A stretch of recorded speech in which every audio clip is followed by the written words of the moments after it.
Hello guys, we're gonna start here in just a minute. Just gonna share the link. I also completely messed up, and I'm gonna have to create the ring for it live.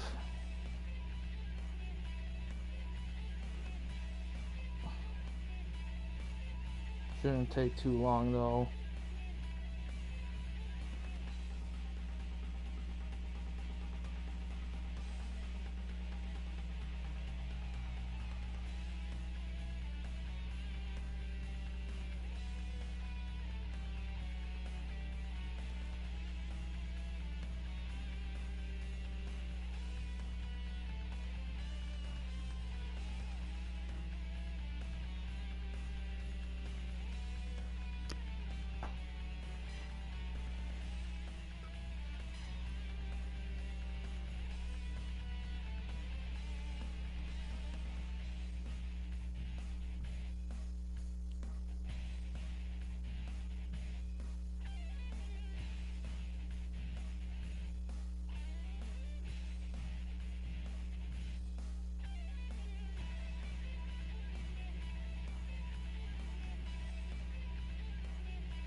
All right.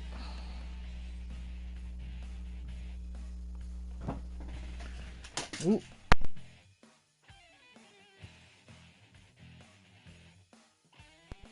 Oh. So here's what we're doing here. I forgot to make the ring before, so slipped my mind. So we're gonna do that very quickly while people are coming into the stream. Nothing, I already have it pre-planned out, so it's not gonna take too long.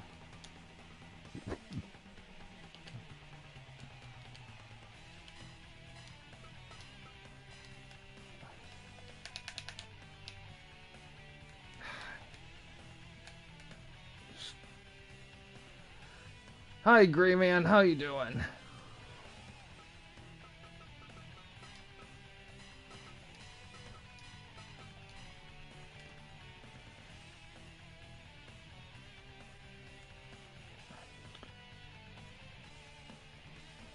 Yes, yes.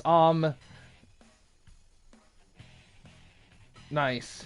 Yes. There, because of the text limit on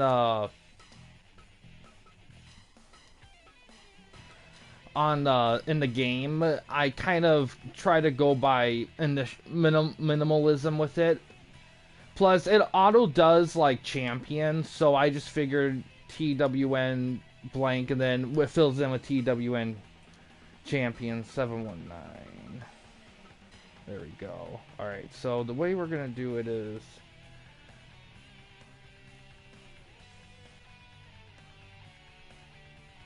yeah. Okay, I believe the way I'm gonna do is, because I'm kind of going for a Valentine's Day color motif. So probably we'll make the aprons white. I like, and we'll make this more gray. And we'll make the post red.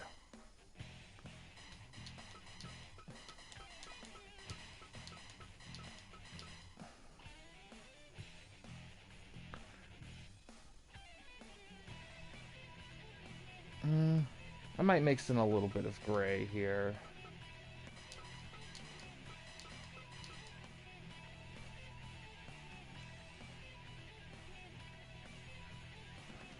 Well,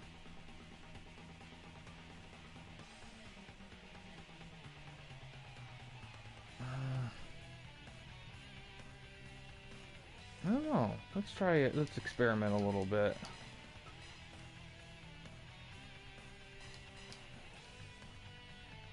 No, TWN title. That was a that was a typo. It's the TWN championship. Um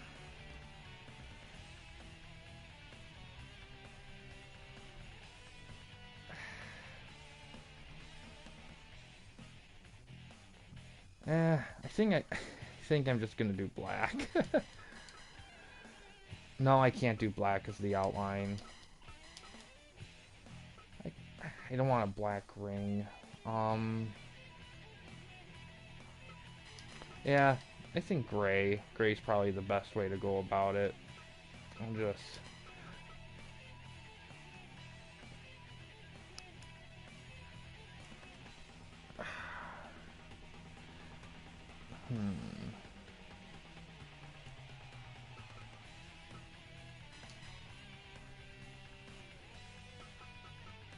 I know I'm overthinking it a little bit.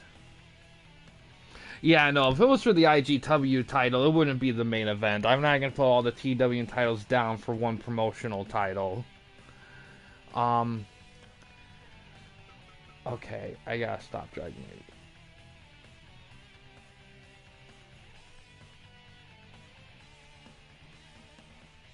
it. Event.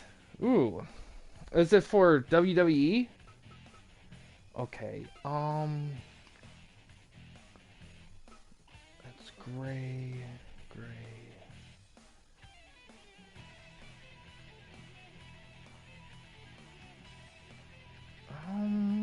The ropes are already white.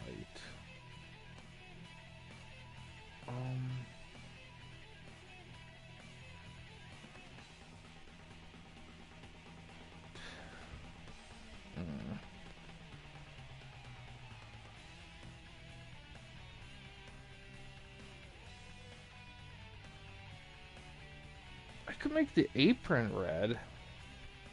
After Valentine. Oh yeah. Let me try making the apron red. I like that actually. It might be, yeah, because you can still have the black outline and stuff. Yeah, I'll do that. Red and gray.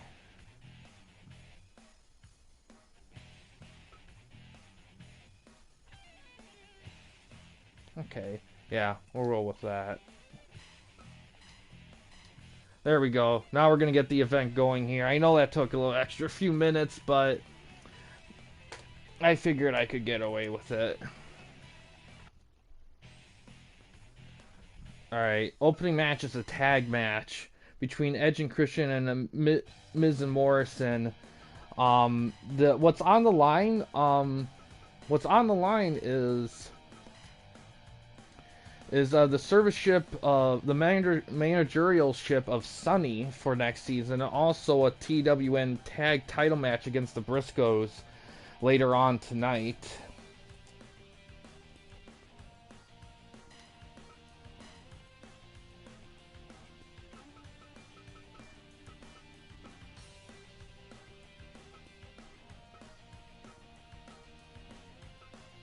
Ah, there.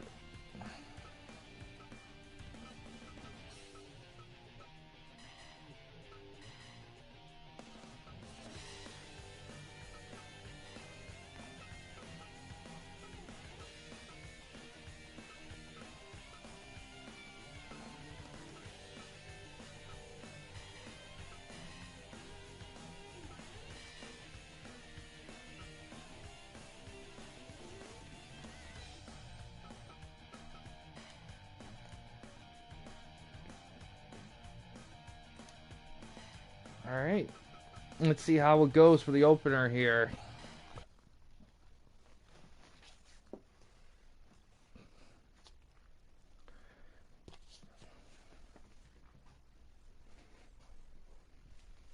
Johnny Grapplecade, yeah, exactly.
Edge of Mist starting things off.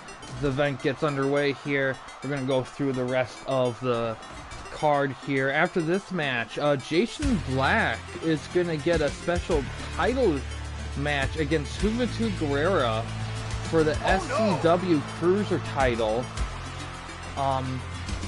After that, we got a three-way dance for the three-way hardcore dance for the TWN Hardcore title, as Rio will defending it against the Sandman and Cactus Jack. Sandman, of course, of PCCW, and Cactus Jack of FTOA, and Rio is from XAW.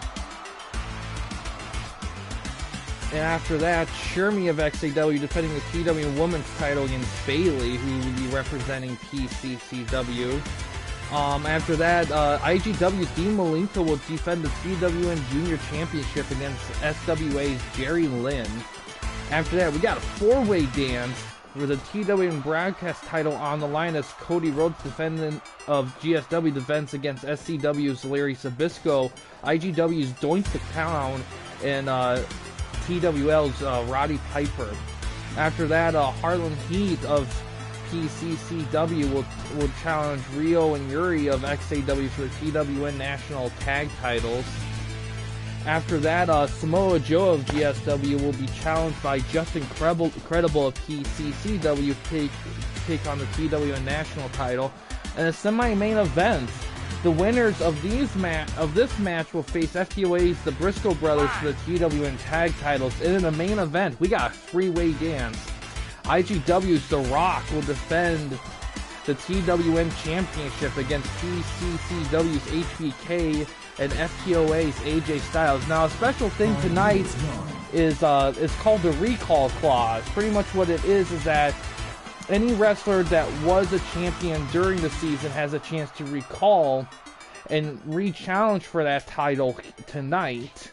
Of course, the stipulation is it has to be a title they have had during the season. Recalls are being taken up to the start of the match, so even during the stream here, if somebody's watching and they wanted their guy to hop in a match before we get to it, they are more than welcome to. Jason Black, of course, is a homegrown talent. He's a wrestler rep for Fear Bard.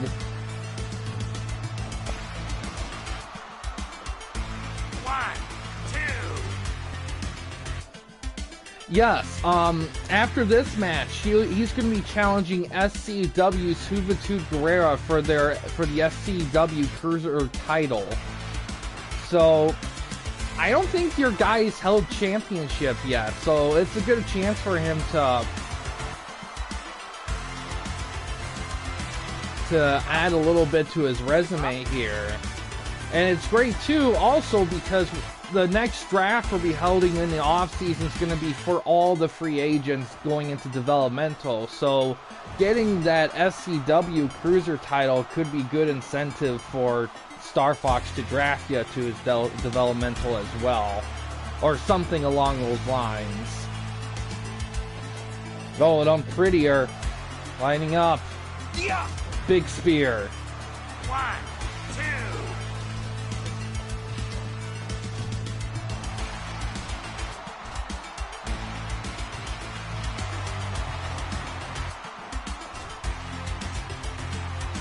Also, I just noticed this too. This is episode 598 of Fire Pro Show. We are a couple away from the 600th episode. Typically for the 100th episodes, I do a special little thing, and I don't plan on that changing here. So here's how it's gonna work. Ooh, nice maneuver for next season. Technically, yes, anyone can still book. However, if you own a promotion, you can only book within your territory. So there's going to be three developmentals. Each developmental is going to have promotions in that division. So, for example, like, let's say PCCW, FTOA, IGW, and GSW, they're in one division. the guys they draft for their developmental will be shared in that developmental division. So even though you don't technically quote-unquote own any of the guys in developmental from the other ones, you are free to use them as you see fit within that. If you want to go beyond that, you will have to get a majority vote from the people in other divisions. But the exception is if you have two promotions, so you can kind of do exchange talent freely because you own the two. And no guy who owns a promotion is going to have two promotions in one division. So anyone who has two promotions, they're going to be in different divisions. Winners division. What it's going to be East, Central, and West. So this will get a chance for guys who want to add a little geography to their territory. They certainly can. Oh, look at that! It's Christian Taps.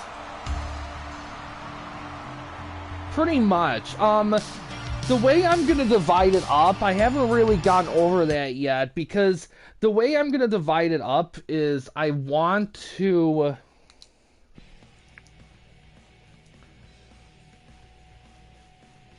Oh, well, looks like Sonny's taking our talents to the California coast. Well, not I don't know where UPW is going to be at. Back window spin it. Ooh, interesting. Ooh, I've never done roleplay spins live, but I think I can do that. I might have to put that in the guidebook. Roleplays live. I'm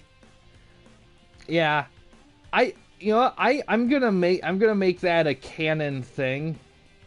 Okay, I'll do it after, but I definitely want to experiment with doing that stuff live, because I think guys who watch stream will find it easier. The only trick will be remembering to post it after for continuation of story stuff. But yeah, now we got the Cruiser Championship coming up next here. Hoovy, it's been the first champion. It's held on to it for a while, so this would be a great way for Jason Black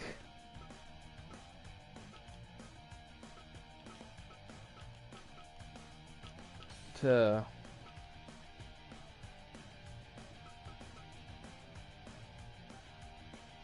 okay.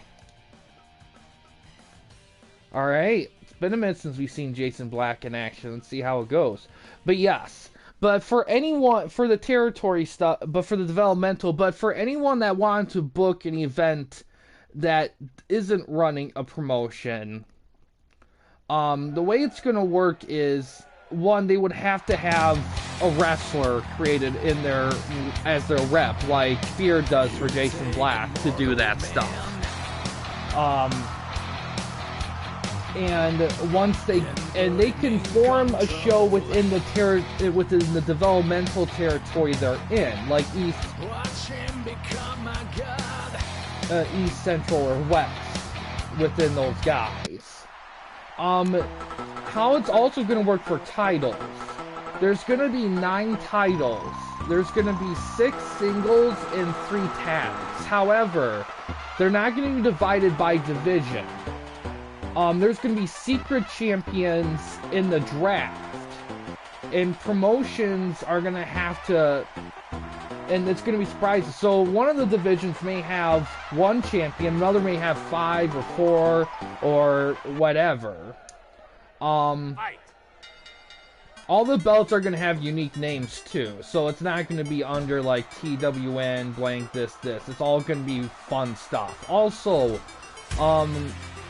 I also plan on allowing the guys within their divisions to name the developmental unique name as well. So it's not just East Division Developmental or something like that. You can have your own unique names for it. It's going to be kind of like a big ass mini game within what we do with TWN. The only difference will be like I don't plan on people getting super into it as much as when we do regularly, because it's a lot more time, so I don't plan on everyone getting there. That stuff's gonna be more for guys like Fear that don't have a promotion, but they kind of want to get tastes of it and kind of experiment with it every now and then, or getting their feet wet or whatever with it, or for guys who just want to change things up or explore what's in the territory. And what they got. Now, also, a big thing here, there is not going to be a free agent pool, so to speak, next season. This is, from now on, that's going to be a big thing. There's not going to be people that aren't signed. It's going to be, either they're going to be in a developmental, or they're retired. Anyone that gets scouted will buy a promotion. They'll be going to developmental, and they have to have at least one indie match within an indie event in order to come up. So if you're scouting guys and you want to bring them up on your roster, they have to go to an indie event first before they can. So you have to do that. 1, 2, 3, 4. 5. Of course, there's going to be new costs for bringing guys up 7, and stuff. There is a little bit more to it because it's not going to be a straight up free agent thing. 11.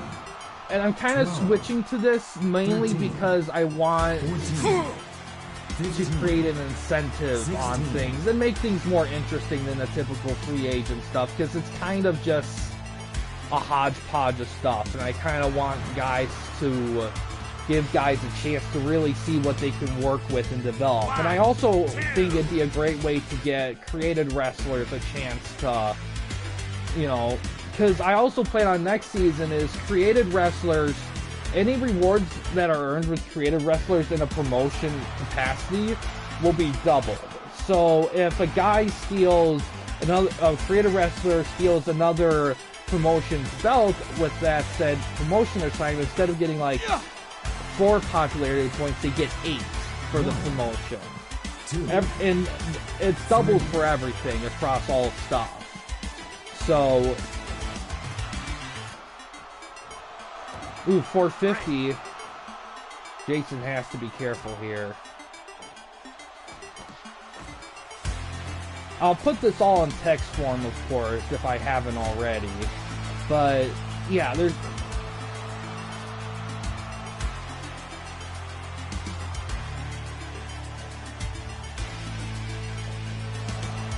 Oh, Brainbuster.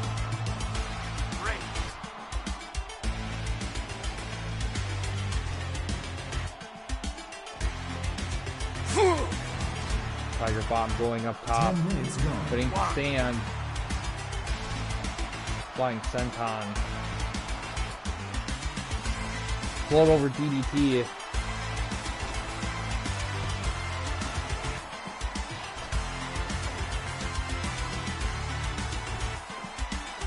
Counter. Oh, counter, wow. 1, 2, 3, 4, 5, 6. Oh, we got interference. 7, here comes Laparca. 8. Looks like he's gonna help 10, Hoovy. 11, 12, 13, 14, 15. Oh, power bomb. 16. 17, oh no. 18. Black's gonna get screwed over. Oh, he barely made it in time.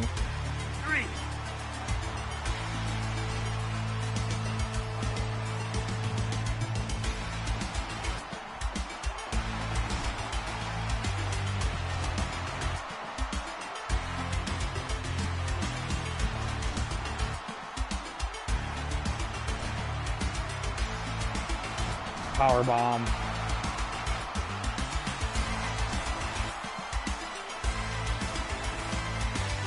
Ah, spinning heel kick.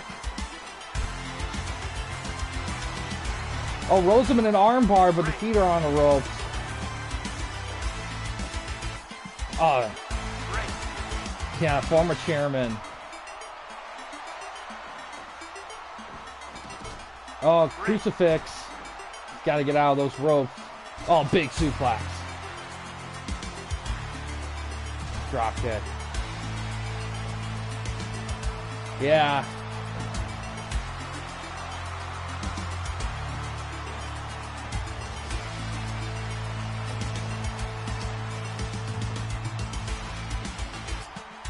Getting close to the rope.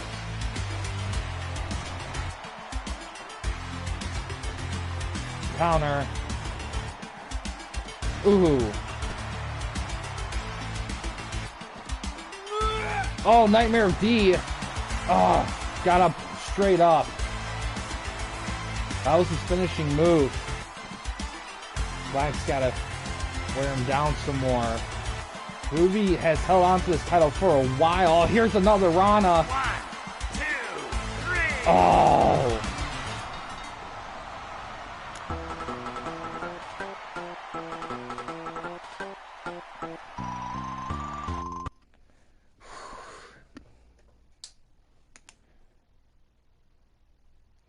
Great match, though.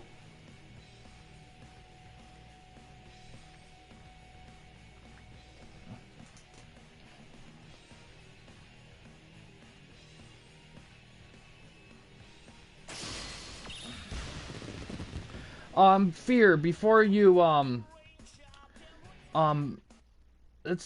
forgot what I put in the wrestler store. Although I don't know if you have credits, although you might be able to, let's see.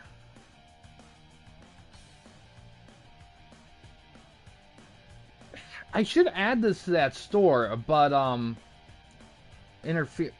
sneaking into a title match. I haven't, I should. But yeah.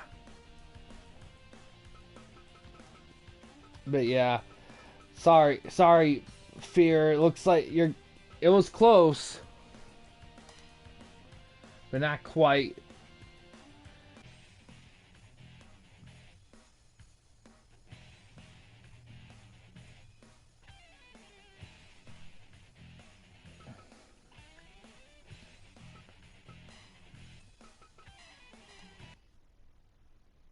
Yeah, and to be honest, if Laparca didn't interfere, your guy probably could have done it, but that interference really slowed you down. But you know, there's still time to sneak in a rematch if you so prefer. You'll have to talk to Star Fox about it because, though. And see if he. I'm sure he will be. Most guys are okay with the belt stuff, unless they got a storyline going on that requires it. And it's no DQ, so we gotta make sure all that stuff's off.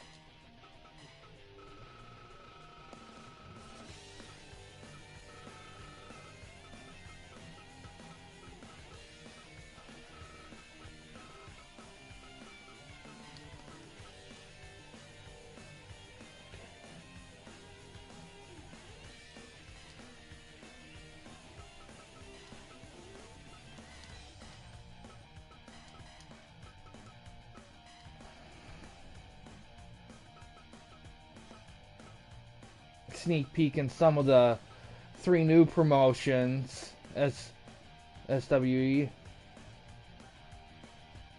Well, the stats are where they're at. However, next season there is going to be a 2 tiers. There's going to be a normal tier and a superstar tier.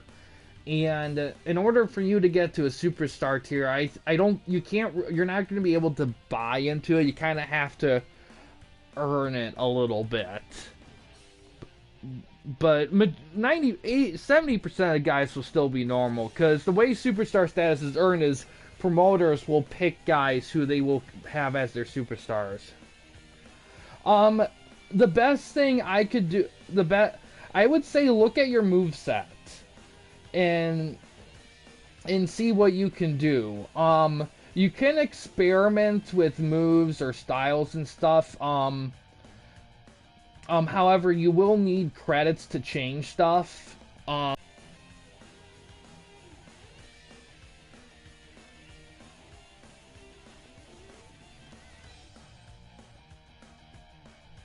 Hello guys. I don't know what happened there. I don't think it was an. I don't know what happened there. I think just the connection between PS4 and YouTube just got straight cut off. But I'm sharing the link again here.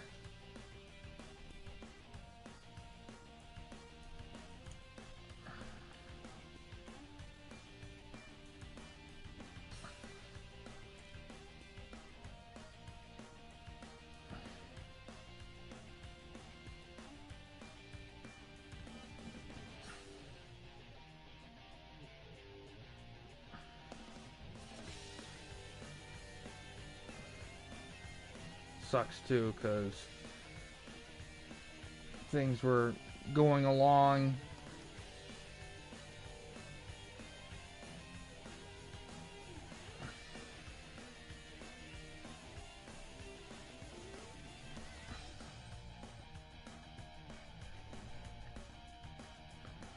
All right.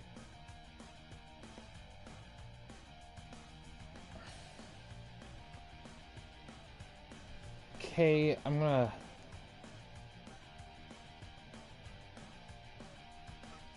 set things up here and wait for people to hop back in.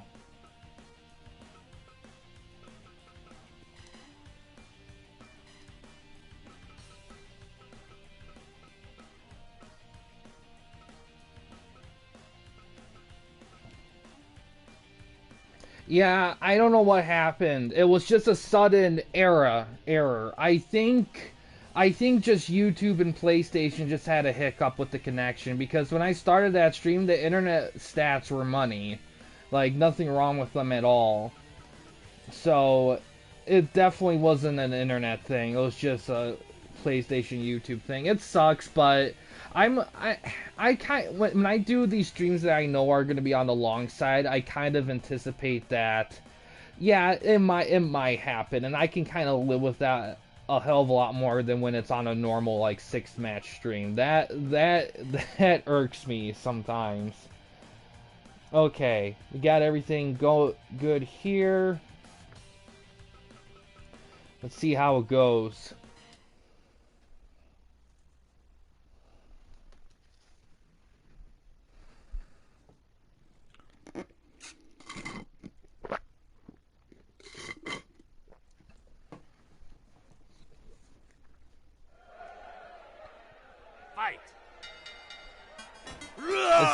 All these multi-man matches are going to be dances, so it's elimination style. Yeah.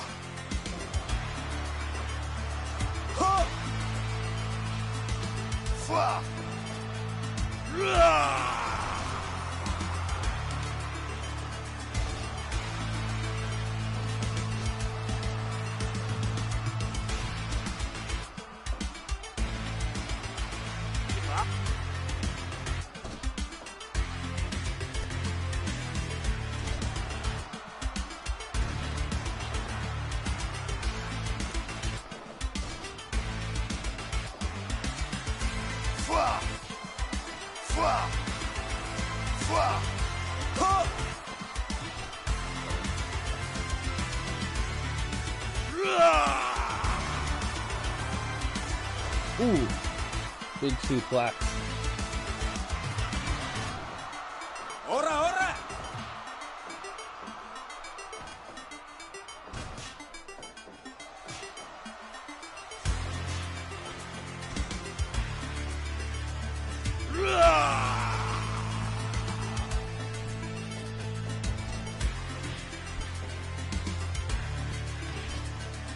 I wonder if I'm audible right here, just doing a test here. Yep, I am. Bad. Now to make sure.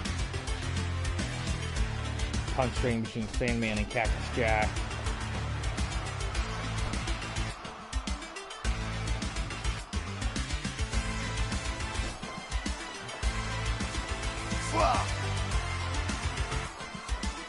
Yeah. 5 minutes gone.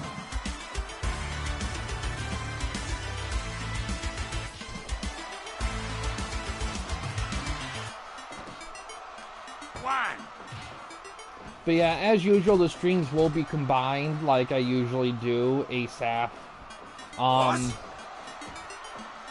But yeah, like I was saying in the prior stream, what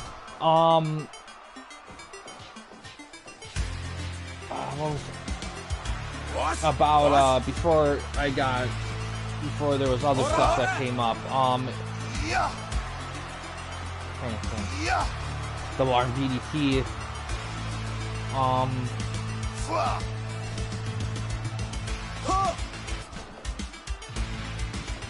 ooh. 1, 2. Give up. Give up. Give up.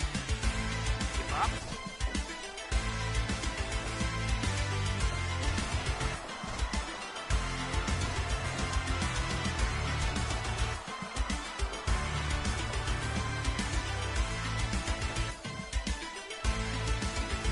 Yeah. Punches in the corner.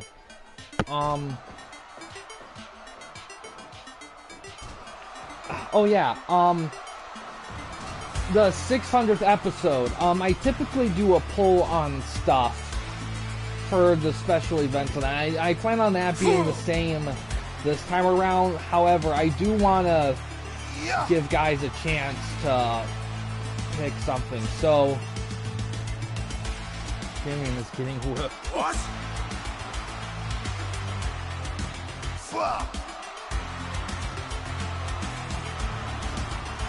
10 minutes gone. Yeah.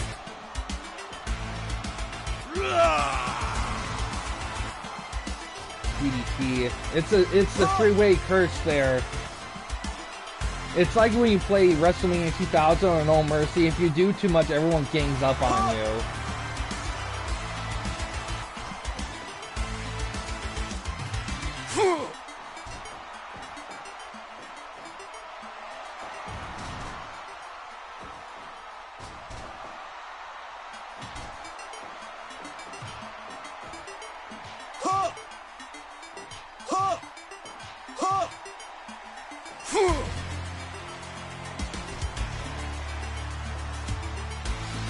Oh, he just stole the double arm DDT on him.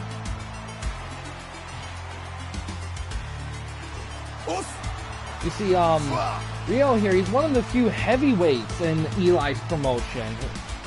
So, definitely not at a disadvantage here. 1, 2. Oh.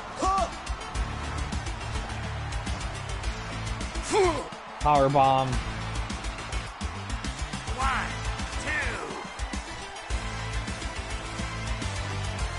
2. Some biting. Give up. Give up. Give up.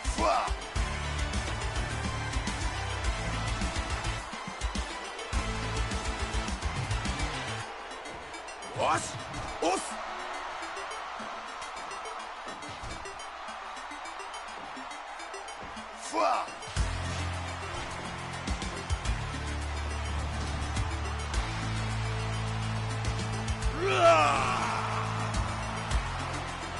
Yeah. Yeah. Oh, Salmon just got critical.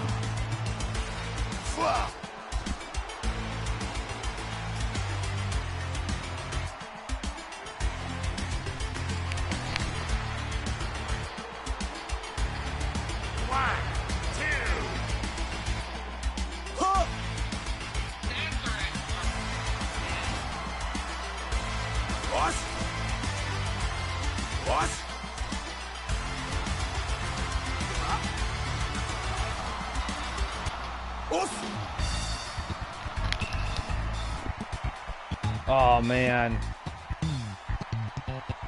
Oh no, the breath breaks.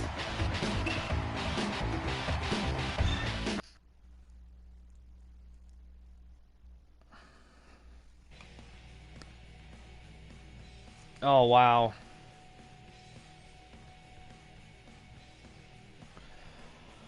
He retains.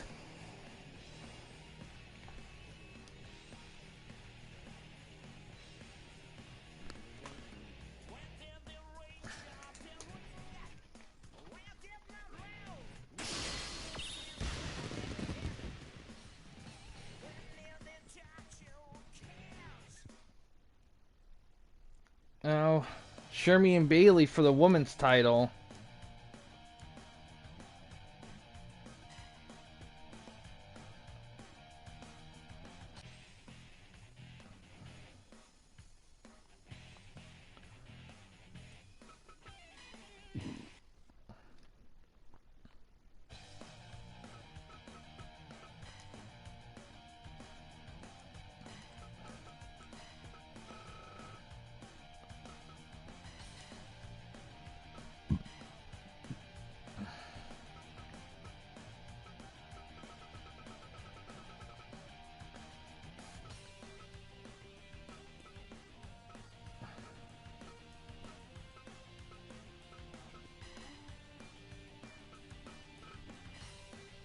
Alright, see how it goes.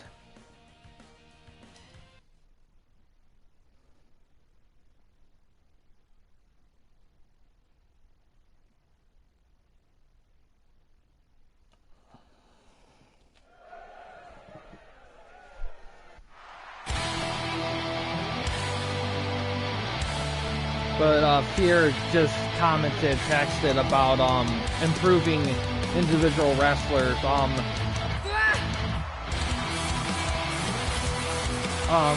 It's all gonna be from experimenting with moves and stuff, but the biggest thing is just gonna be. I'll say this again if if he just chimes in or not, but the biggest thing is just being active. Because you can earn credits and stuff in the roleplay section as well. It's a bit random, but you can. It's all about just being consistently active in things. That's going to be the key in getting your guy up there. And also talking with the other guys as well. It's a very much like... you'll get as much as you put in kind of thing. The more you put in, the more you'll get. That's just the way to go about it. Because all the guys that run promotions right now are guys that are like, they're like in it. Like, this is like a pretty, they're very consistent with it. There's been guys in the past. Oh yeah, I've done so much Fire Pro research. But yeah, I have in the past about simming for better matches and stuff. Really, in all honesty, the biggest thing is it's tricky because a lot of guys say it's how you design your wrestlers. I try not to affect the CPU that much outside of a few little things.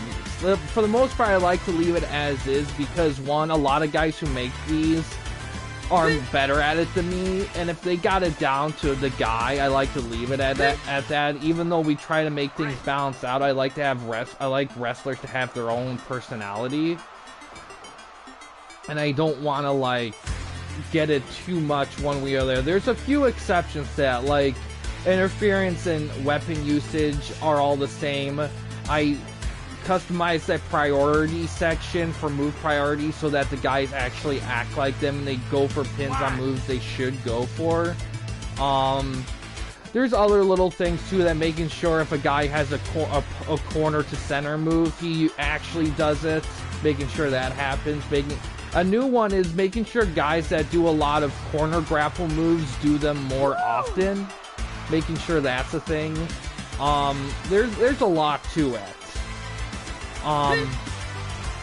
There's more I could get in, but I don't want to affect guys too much because I want guys to like maintain individualism as well.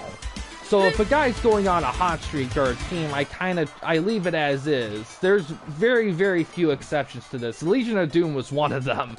The ones that are just pure dominance no matter what, I go that far into them because it's to a point where the balancing isn't working for them and there's something else there that's making them OP.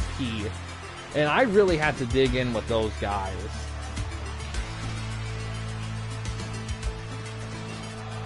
But that's not a common thing. I mean, is there more I could do? There might be, but I already put so much. But for me, the biggest thing when I port a wrestler over, the biggest thing for me is moveset. Making sure the moveset is as accurate as possible within the game, within the game itself. The AI the AI default in Fire Pro solid as is. And when I download creations, I try not to like change them that much outside of simple things. They always lose. Yeah, the AI, it's funny. This game makes guys go on random hot streaks, cold streaks. It's very random in who wins and who loses, but at the same time, there is a consistency sometimes. I have heard... Yeah, it is. It is. I will say a big thing that I heard is that the longer somebody holds a title, the more likely they'll win the match. I have heard that mentioned quite a bit. So if you have a... That's probably why the LOD were so good for so long, was because they started with those TWL titles and they kept holding on to them. So they, you know... It's one of those things. But those are rumors. I haven't heard anything confirmed that. Oh, we got Matt Hardy coming in for Shermie. Oh, look at that. Oh.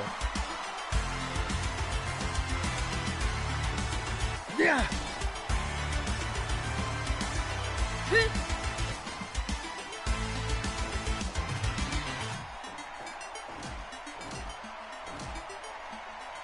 Yeah.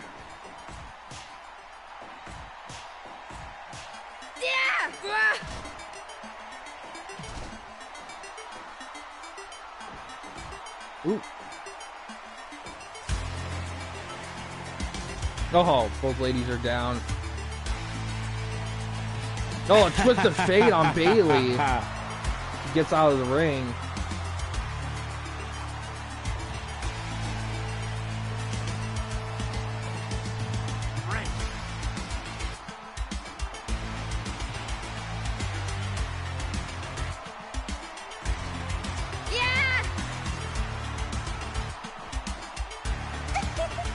German. 1, 2. Ooh.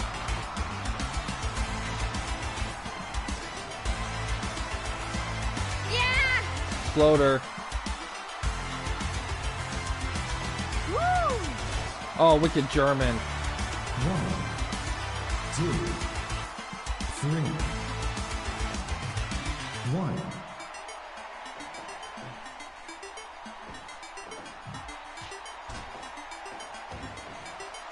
Another one that I'm probably gonna... Another stat for the CPU stuff that I'm probably might like do some stuff with certain guys in the future is going on the corner and jumping outside the ring. Because there's a lot of wrestlers that do a lot of that have been left untouched with the CPU on that, and I have to touch that out. Guys like Sabu and stuff. Not all of them, of course. Oh, that misses the elbow. German. Oh, Rose Plant. 1,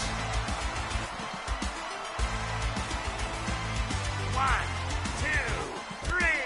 Oh, we got a new champion.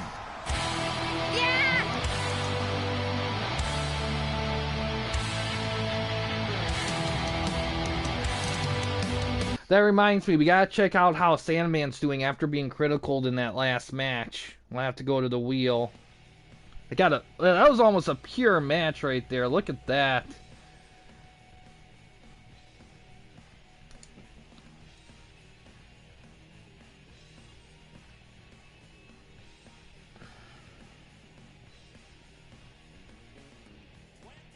Well, apparently he's gonna be out for 5 weeks, but that does remind me too.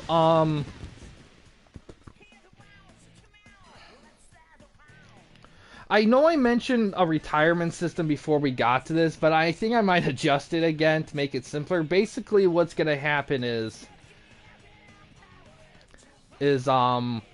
anyone that's hurt going into the off season, if guys don't want to pay for them to be fixed, the wrestler will retire. That's what I'm gonna do it for this. The fee for it itself is just gonna be the normal repair fee for a wrestler, which is like 20 credits.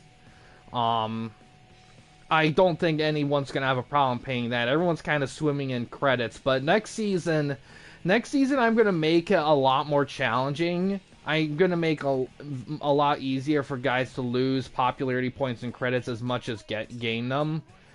I definitely want to make things a little bit more challenging next season because I think it's a lot easier for a lot of people to like engage in something like this when there's like a threat of stuff failing. Because for example, like in this game in the promoter mode you can fail, but in the universe mode in the 2K games you can't fail. And that's fine for both. It's fine not failing if you want to live out stuff, but having that ability, like, no, you can lose. It can all be over. I feel like that adds a little extra element of, like, drive to make things as good as possible, outside of just casual leisure. Next, Malenko and Lynn for the junior title. Too big to fail, yeah. Yeah, they gotta bring back Velocity, and oh man, I would cry if they brought back Heat. I love Heat.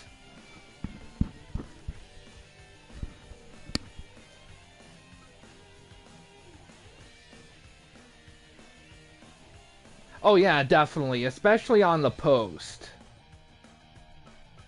Because there's moves where you can jump out of the ring by running through the ropes and stuff, but in terms of climbing on top of the post and jumping off the post to the outside, you pretty much have to set that manually, in all honesty, because on default it's incredibly low to pretty much non-existent.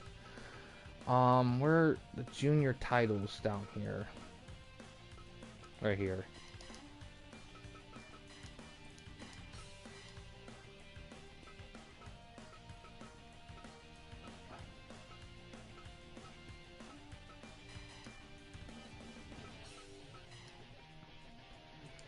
Alright, let's see how it goes.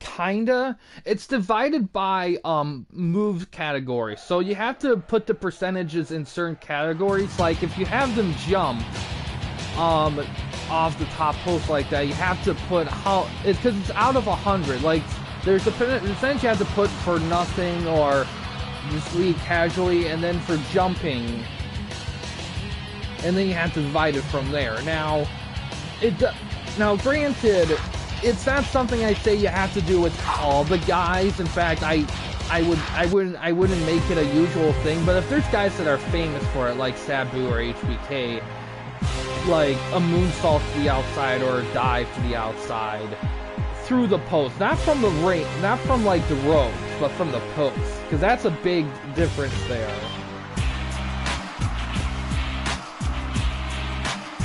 But yeah, cranking it up can't help, but I'm kind of experimenting with it right now, because if you don't want to crank it to the point where that's all they do, because then that kind of overdoes it. You definitely want to divide it up in certain areas. Fight. He could. It's hard to. I'll have to look at his default, because really, there's a lot of guys that are active in TW, and I have to adjust more. Like HBK and Bret Hart are some of my top ones. Other guys will probably like the Motor City Machine Guns, because one of the guy's finishers is like slice bread number 2, and he like barely does it because it's a corner move, and you barely see him use it at all, even. So there's definitely guys that I need to adjust, because when I started this, it wasn't as polished as it is now. Even now, there's times where I'm looking at a current wrestler and the way they do stuff, and like, you know what, I can finally make that a little bit better.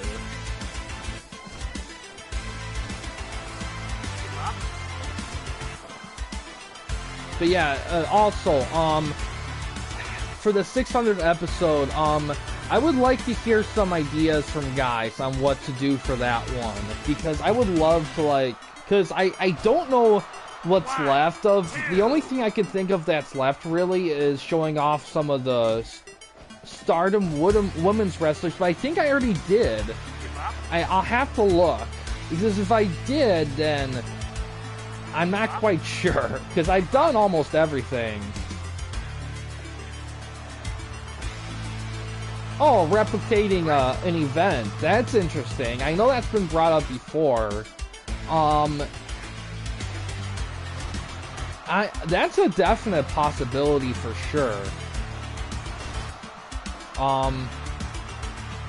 The trick is I have to make sure I have the rest, because funny enough, to kind of make space more of a thing, all the wrestlers I converted over, I deleted their OG like counterparts.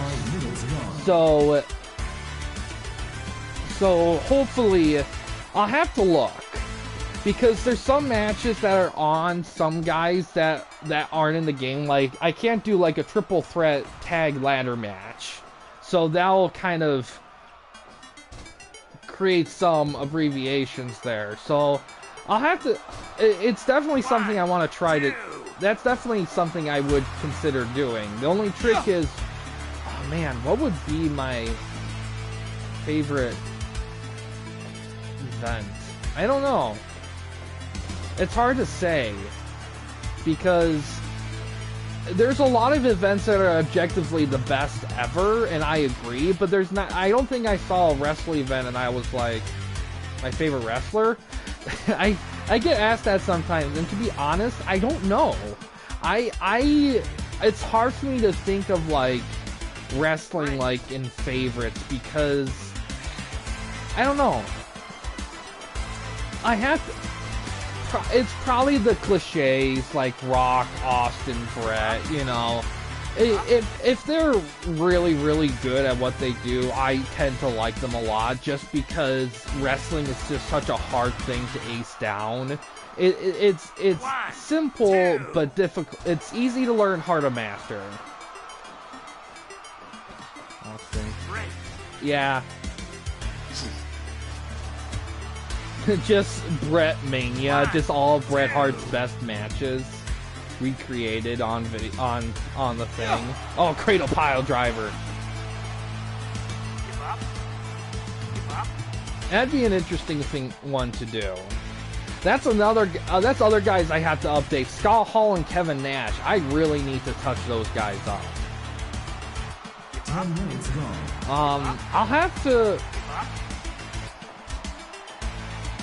Yeah, and the great thing about it with Brett is that Brett, oh, look at that tornado DDT. Brett has a rich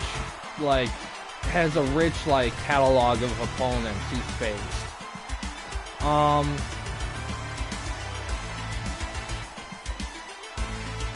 Oh, picking up top. Oh, look at that. Oh, top rope gutbuster, goes for a roll up. 1, 2. Oh. That was vicious.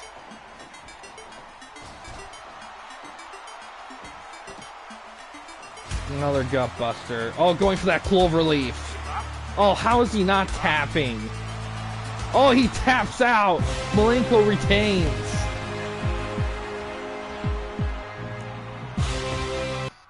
Jeez. He's not going to be eating anything for a while. Good lord.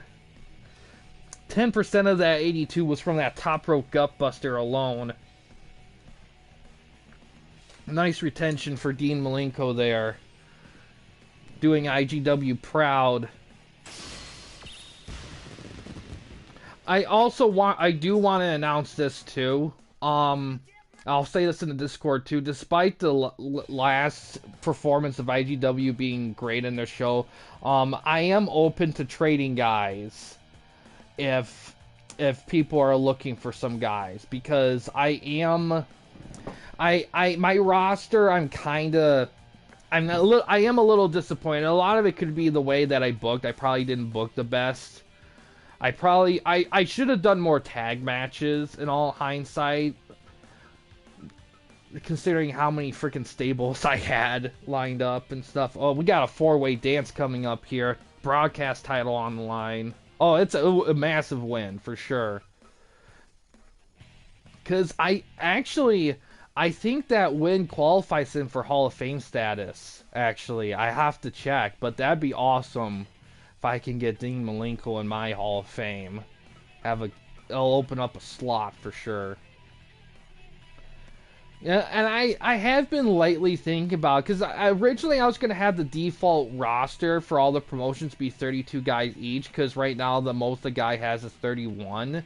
But I have been thinking about making maybe that a little bit less. But I don't know. I think we did no, we didn't do a poll for that. It was for the Rumble stuff. I think I might do a poll on it, because I feel like, because the thing is that I feel like because with the way we do things and stuff, I don't know if 32 is, I don't know. I have to think about it. I'll have to do a poll on it. Because I definitely want, like, gotta make this normal. Because I want there to...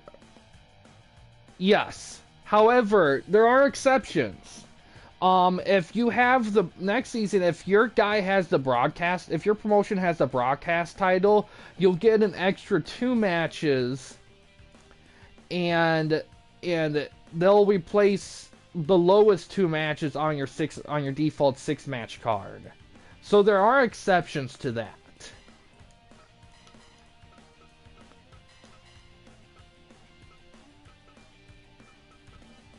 But yeah, next season, all the belts are going to have their own individual, I wouldn't say rewards, but advantages that will give promotions.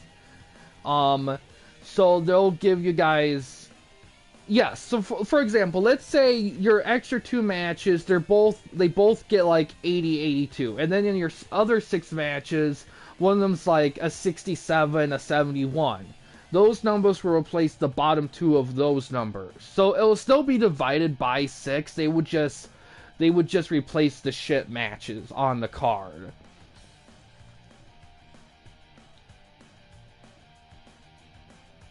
Yes. It's hard. Sometimes I feel like some of the stuff I post in text, I feel like it makes a lot more sense when I say it out loud than when I actually text it. Yeah, pretty much. Like I said, there's a lot of D&D elements in what we do.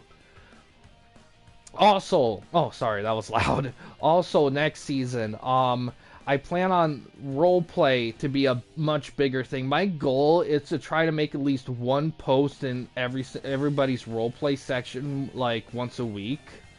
However, I will say this, it will be... I'm not gonna like enforce anything about this, but if other people are able to post other like storylines or like, you know, propositions or scenarios for other guys like I do, but other guys doing it for other guys, that will go a long way in kind of making the stories come alive a little bit, because a huge element also in rivalries next season will be story elements. That's gonna be a big part of it next season, and the more story stuff you do, the better chance you'll have of like, because when we do rivalry rewards, we there was a little buffering there, thank God. Oh wait, there was a little buffering there for a second. I gotta be careful.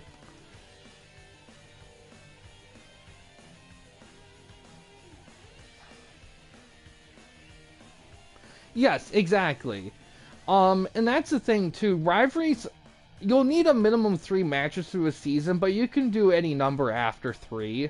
But I don't plan on match evaluation being. It's still a contributing factor, but it's not going to be as a contributing factor because rewards aren't going to be based on those stats. It's going to be based on a vote. And while you may have the numbers, I think the story because the story element will make a difference because there'll be the match evaluation, but there'll also be, you could also earn points with the story, like popularity points with the story. And the more you earn with the story, it'll add to, like, you know, that as well. Now, granted, if you're not a story-based promotion, you can skip that shit altogether. That's your choice, but that doesn't necessarily mean that you'll benefit in the long run. But it is a choice nonetheless. Okay, I definitely want to keep the matches rolling. I don't want to keep testing the internet. I definitely don't want this divide. Well, at this point, if it's in 3 parts, it's whatever. But it's not something, because once a stream gets cut off once, it's the same process. No matter how often it gets cut up, it's more the pain of it is more so in just getting it restarted and sharing the stuff over and over again. Alright, Cody, and he's going up against... have to go through... Anyone from there? Nope. IGW this. Doink.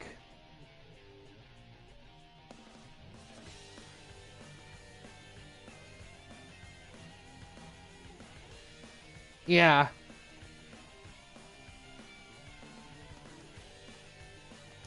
Yeah, and here's the thing, like, when it comes to doing these live, because I always think about, like, well, what I do is I just privatize the ones that are cut up, but I don't delete them, because there's times where I do a stream and everyone's watching it, and then that happens, and I resume it, like, it's a ghost town, and a lot of it is because YouTube is shitty at notifying people when streams are going on, so it can take the momentum out fast in a stream in terms of, like, viewership. But in all honesty, sometimes when I put a video together and I release it as a recorded video, views for it, like, are massive. So I think YouTube has a different way of notifying people for a stream more than when there's been an upload for recording. And I have thought about focusing more on recording these events because and a big reason is because you guys will have more control, because we can edit shit, and so you guys can have more control over things. But the live element, I feel, like outweighs it, because being able to live stream these things to me is a lot. Because if I had to record all this stuff, it would be a lot compared to streams.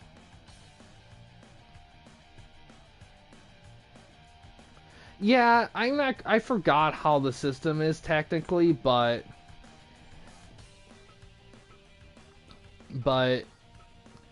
yeah, overall, I definitely like to keep these as a stream thing more than anything.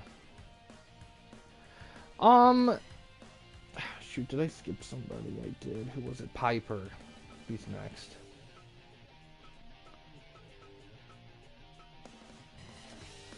Alright.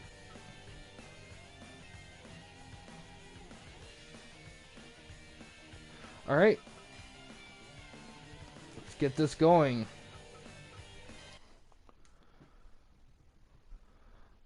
To be honest, I'm kind of at a point where I kind of have everything down to a science in terms of how much time to spend on stuff. Really, at this point, the only thing that would really add a lot to what I do is... it's hard to say, in all honesty. But yes, 4-way dance for the broadcast title.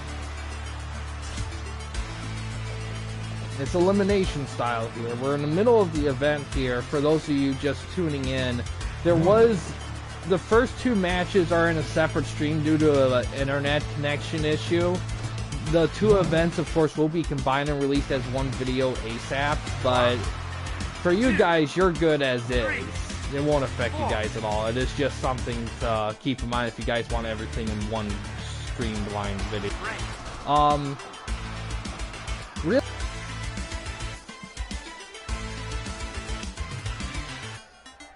There we go. Jeez.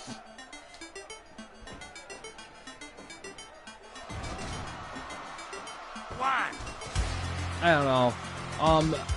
I don't know. It's weird. There isn't a lot. I think the only thing that really adds more is doing the stats off screen in Discord. And that's more on me because I keep adding shit because it's hard for me to draw a line when it comes to like adding more to TWN stuff. But I think a big thing for me is just finding efficient ways to do things that don't feel convoluted. And a lot of that is just from guidebook stuff. A lot of it's just stuff I have to tinker with.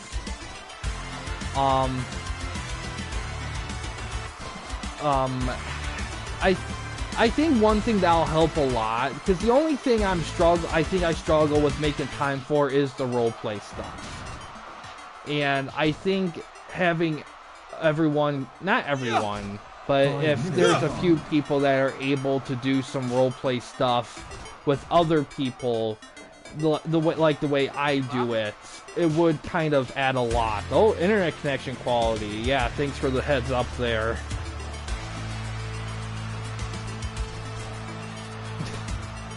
Well, it already happened once tonight, so we'll see what happens. I know I got lucky in the last 2 streams on things, but yeah, I think somebody moved upstairs because despite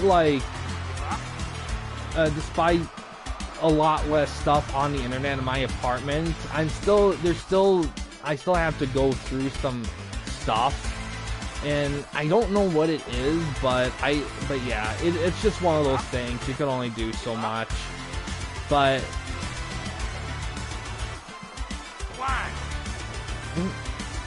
yeah, overall, but yeah, for those of you who are watching, if this stream does get cut off again, I will be starting the event back up again live ASAP. So definitely stay tuned if that does happen. But yeah, recording, there's some, like I said, there's some benefits to recording the events. Like I could do scheduled days, so people could have scheduled times for the events, like Monday night live or something like that. But yeah, I don't think it's worth the trade-off of streams. I think having these things live, even if the schedule is erratic, I feel like it does add a little bit of more to stuff. But yeah, really, the biggest thing is the roleplay stuff. That's the only one that it can be a little tough for me to be consistent on, because just coming up with scenarios and stories and stuff, because it's different compared to when I did it in YWA, when it was kind of a wrestler by wrestler basis or stable by stable basis. But doing it for like, you know, random stuff, it does require a little extra bout of creativity, and having some more guys bounce into that would definitely help, because I do want to also kind of keep up with like the individual wrestler element of TW, which is brand new, like guys like Fear that have individual wrestlers. I do want to keep up with that as well. It's just it's tough because it's only him right now. There's not a lot of other guys, because everyone else already owns promotions. They're already kind of at the end game of stuff, unless they want to take on some other elements of things. So that's an ingredient right there that is a little unexplored, but it's not something that's controllable either. That just depends on. I will say this: like, the more people that join, it probably make, like, guys like us that are kind of into it the way we're into it. Yeah, exactly. he certainly can, and it's definitely doable for sure. Because I know we're gonna go through patches where there's not gonna be like a lot, TW stuff is gonna be on a break because some guys have to take a minute with their booking, or I'm swamped or something like that. And that's fine. It's just there's definitely I definitely want there to definitely be enough guys to like do the little extra mile, and that can make the difference for one or two more guys, but it's not something I want to rush either, because there's definitely times where there's been people that have recruited people to join, and they kind of came in half-cocked, and they weren't quite sure how things worked, and once they realized it, they kind of thought, oh, yeah, I'm not going to be able to do this stuff, and they kind of did their own thing, and it kind of left a lot of work up in the air, So it's definitely something that it's either something guys have to follow in organically and just be able to commit to over time, or it's guys that you guys know that you can vouch for and be like, oh yeah, like DPS, he vouched for Hank, and Hank's been solid since like day one. So if there's guys you guys know of that you know would get into something like this, definitely mention it to them, because I wouldn't mind having a few more guys in this, because it can definitely help in a lot of ways, like story stuff, getting more wrestlers showcased. Oh, look at this, Doink stun, first one gone, Zabisco tapped him out. And also, to be honest, I think a lot of the streaming issue stuff could be a storage thing. I know people have said that the storage space available shouldn't affect the streaming ability, but I've always felt like when it comes to streaming this game, I always felt like streaming seems to run a little more smoothly when there's been less in the game. Yeah, exactly, and that's fine. It's a very unorthodox thing, because everyone I know on FirePro Reddit and stuff that run eFeds, it's just them doing it. They're not doing it with people or anything. They're just doing their own thing and sharing the results of it. So what we do is kind of, it's not an orthodox thing. 1, 2, 3. And I think the biggest thing about it too is that people aren't quote unquote playing it necessarily. It's very much a pure sim. Ooh, pile driver. Down to 3. Yeah. Give up. Give up. Give up. Give up. Yeah. DDT.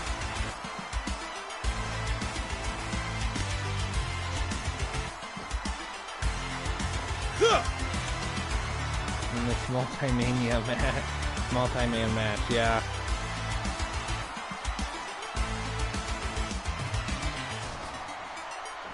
But yeah, I am super excited about Elimination Chamber. That's gonna be, you know, I'm happy to see WWE, because I know it's tough to have a pay-per-view between the Royal Rumble and WrestleMania, because so much of the story is it's so close to WrestleMania. You don't want to do anything super massive just before WrestleMania, because that's the big one.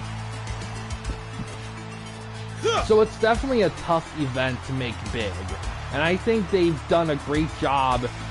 Last year kinda, but this year definitely making Elimination Chamber feel like a big event, even though it's just before WrestleMania.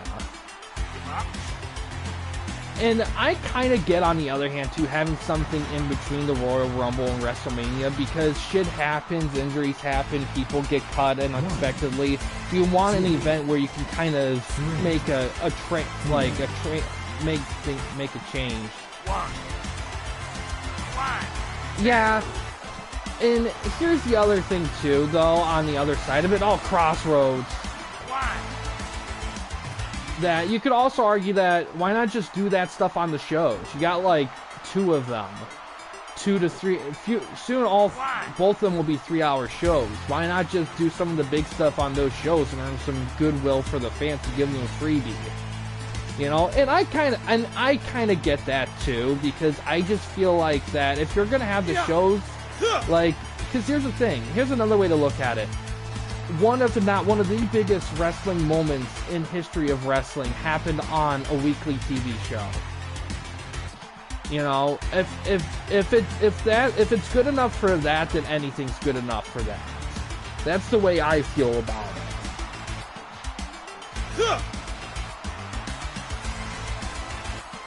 And I think it's important for shows to have those big moments because why the hell would you watch a weekly show if legit the only thing meaningful that happens is on the pay-per-view?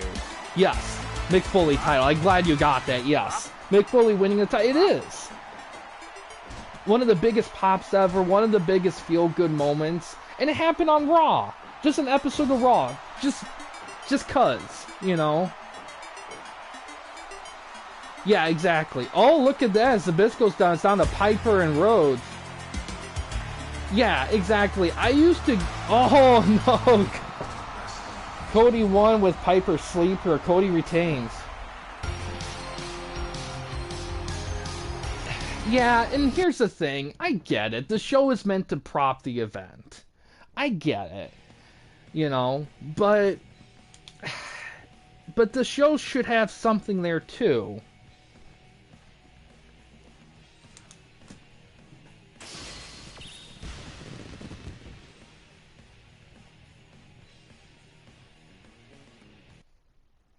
Alright, next event up here, tag action. Harlan Heat, Rio and Yuri dueling for the TWN National Tag titles.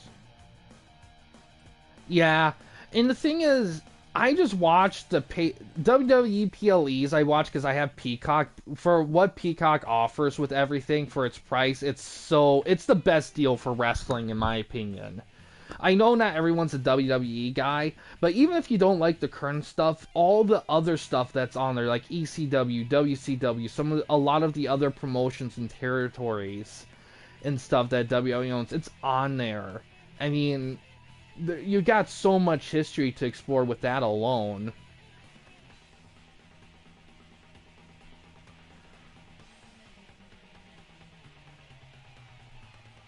Yeah.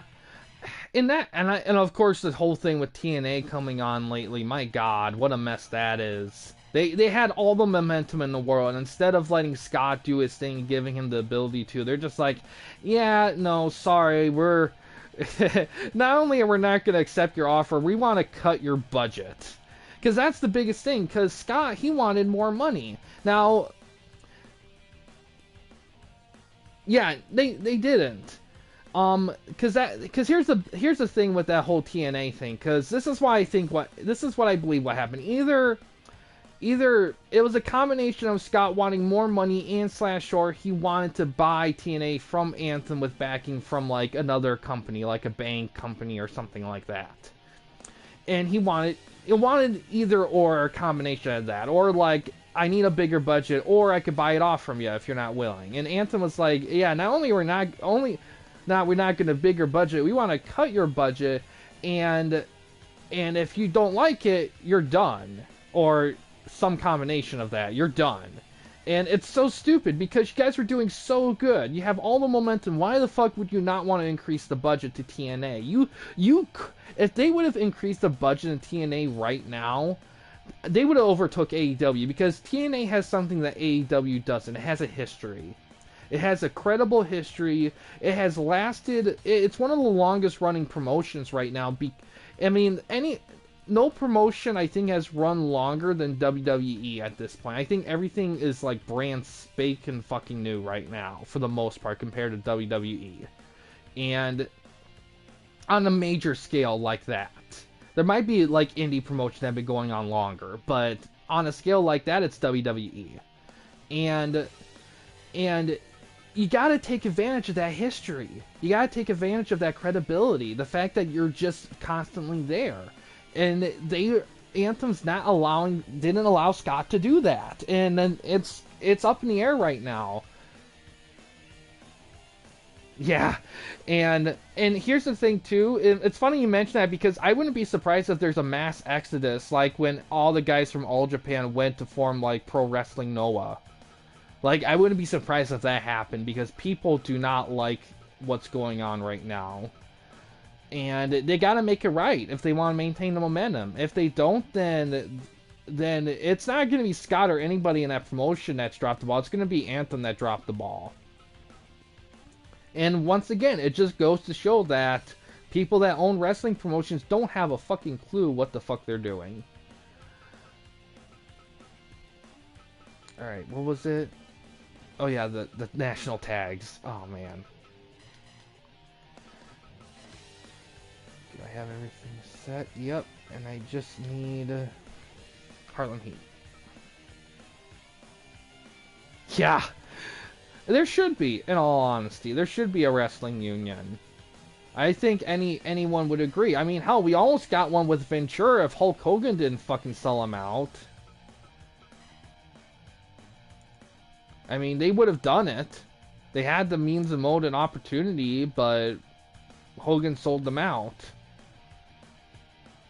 You know, Hulk Hogan, and when it comes to wrestling, Hulk Hogan's kind of in a funny position for me, because on one hand, like, all the stuff he did and everything, it's such, it's so much, it's to a point of laughability, but at the same time, what he contributed and what he did for wrestling in a key moment, you can't go against that. And that's the thing too. I don't think he's a bad wrestler. I just think that he got stuck on his character and didn't want to evolve unless he saw no other choice. And that's what happened with the Hollywood Hogan character, because if he saw a choice, he wouldn't have done it. But once he kind of saw that this was the way to keep him relevant, he knew that turning heel was the best thing he did, and it was. Like, even to this day, despite NWO, a lot of NWO stuff not holding up well in hindsight, him being a heel Hogan is probably still the best thing he's been in. But my personal favorite Hulk Hogan era, though, is when he came back in WWE, like the tie-dye era is what I call it. Like a year and a half, 2 year period where he was used just right. Like he had his presence, he had his moments, but he wasn't overpowering anybody. He wasn't making anyone look bad. Everything was just solid with it. There we go. Let's get this going here. Oh yeah, like massively. I see the Retro Sports Gamer channel is doing some... Alright, I'll be back in 1 second, guys. I'll leave this going here, but I'll be back in 1 second.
Fight!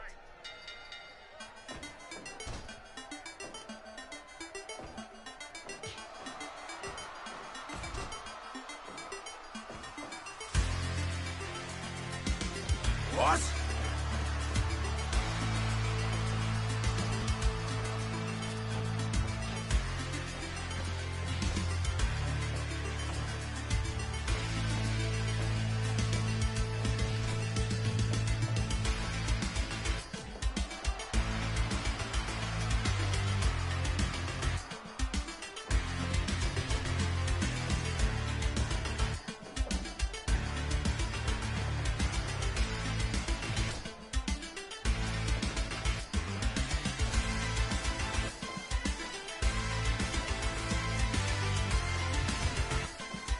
What?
5 minutes gone.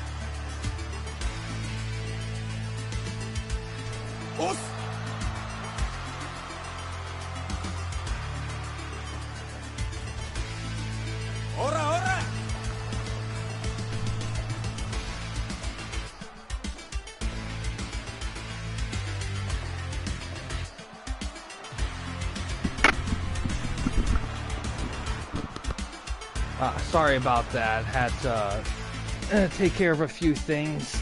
But yeah, he was... I mean, yeah, but it was. And I still think some of the stuff he did hold up well.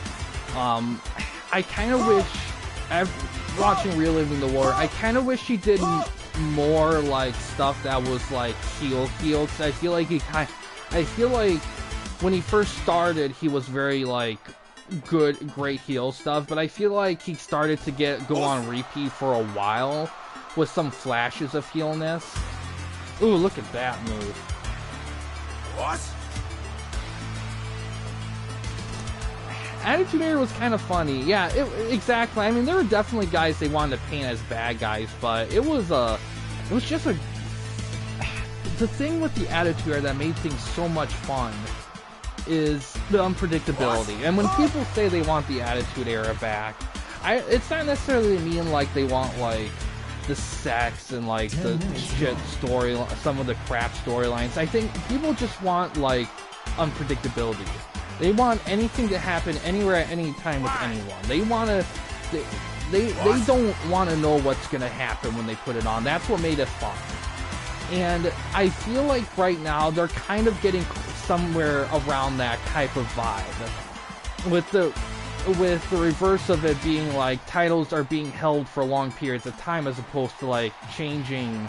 Now granted, titles didn't change all the time in the Attitude Era, but they certainly changed a bit more often, like maybe every 3 to 6 months a title will change or something like that, especially the bigger belts. The lesser belts might change a bit more often, but yeah. Oh yeah, definitely. That era was definitely the era of rebellion. And I think that's what also made the Attitude Era stick out so well, because WCW got bogged down by just like bad, like inconsistent story stuff with the NWO and everything. But the thing with the Attitude Era is that they made this beauty of it in simplicity. Like the most successful story in the Attitude Era was the simple story of a guy trying to stick it to his boss. I mean, everyone can relate to that. Everybody. Because everyone's been in a position where they've had a boss where they would just tell them to F you and give them a stunner. Everyone's had that moment. Yes, MMA reversal. I do want to try updating Stevie Ray's moveset. Booker T is pretty decent at the moment, but Stevie Ray I think I can make a little better.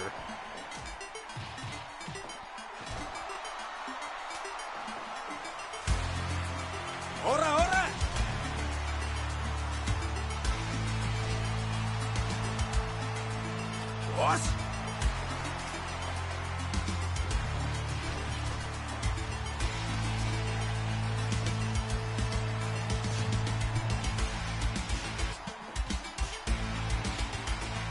There's this boss, yeah, exactly. I mean, but that's the greatness of it right there. And man, WCW, they just... 1, 2, what? I just think the biggest problem with them is that they didn't know how to evolve. And I think a lot of it has to do, and here's the thing, society, I get ya.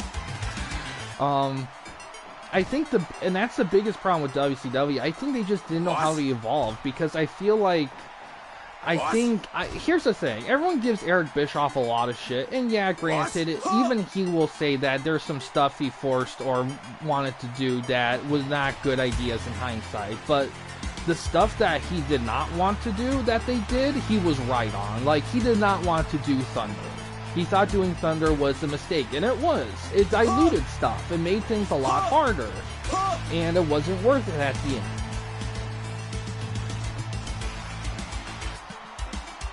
But and that's the thing too. Like, I think, and even to this day, like, no one, I don't think there's a lot of people that have fond memories of WCW's Thunder. They tried to make it live at first, like Nitro, but after a while they caved and did make some, not all of them, but a good chunk of them recorded, which really messed up the booking of stuff. Because Nitro was always live, but they always had. Yeah, exactly. It also completely destroyed, like, some guys switching sides or feeling face turns. It did. Like, oh yeah, it was all kinds of messed up. Yeah, exactly. Oh, look at that! A Doomsday kick. Hey, too bad they were too close to Harlem Heat, though.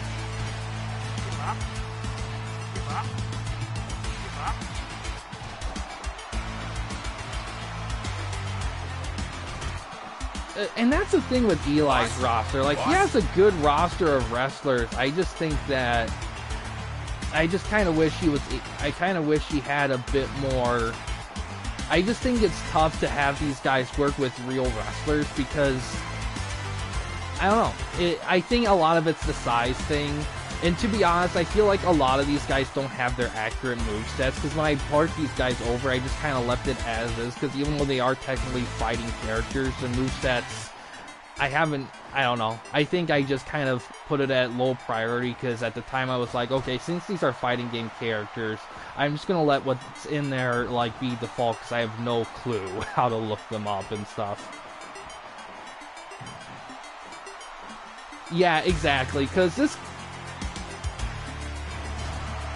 Yeah, I would definitely, because tag matches in this game, I would say, aren't very, they're great, they can be very great matches, definitely, but you're not going to see hot tags in these matches. I do wish there was a way to get hot tag stuff going on in this, because I feel like that's a big element in tag matches, even in Japan. Because here's the thing, I get that the wrestling elements in this game are based on Japanese wrestling, which do have differences to American wrestling, but there's certain elements where I'm like, okay, you could have had it in this game, and they didn't. And a lot of that isn't really their fault, necessarily.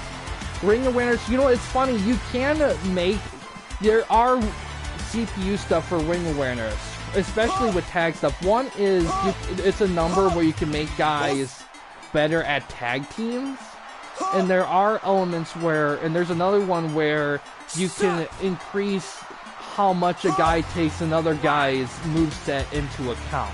I haven't really messed with them necessarily. Some guys, because yes, if a guy does that, that means he's pretty much dead. Oh, the champs retain.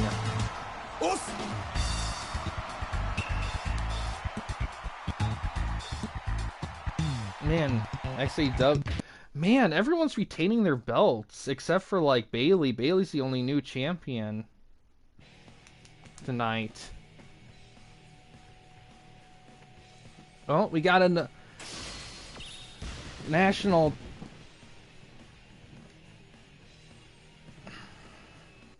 title will be defended in just a moment here. Samoa Joe will be defending it against Just Incredible.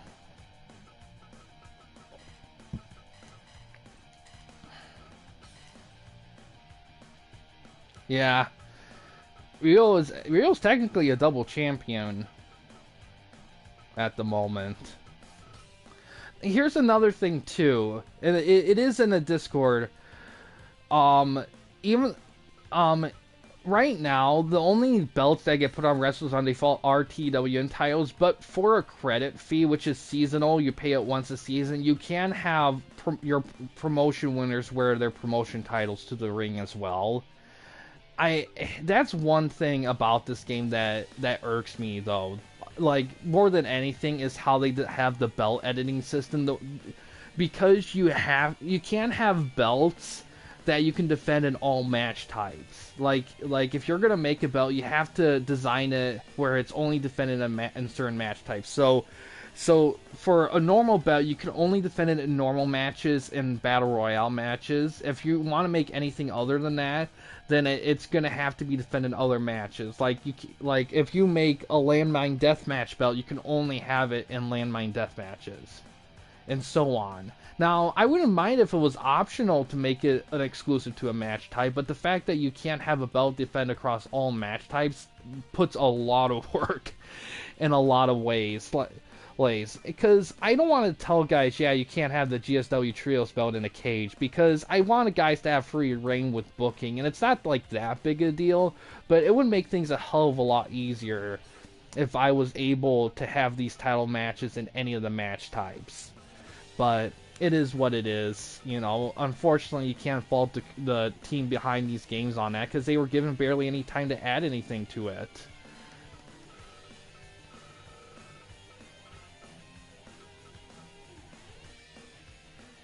Yeah, I don't think I'll make more belts. I'm pretty stacked as is, because I have the IGW title and tag titles. I have the Overlord title and the Infernal title.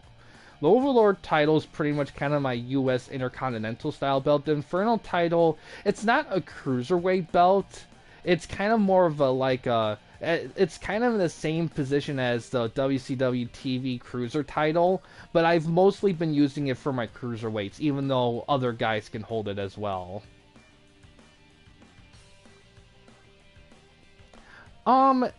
That's a good question. So this kind of goes into another category of things.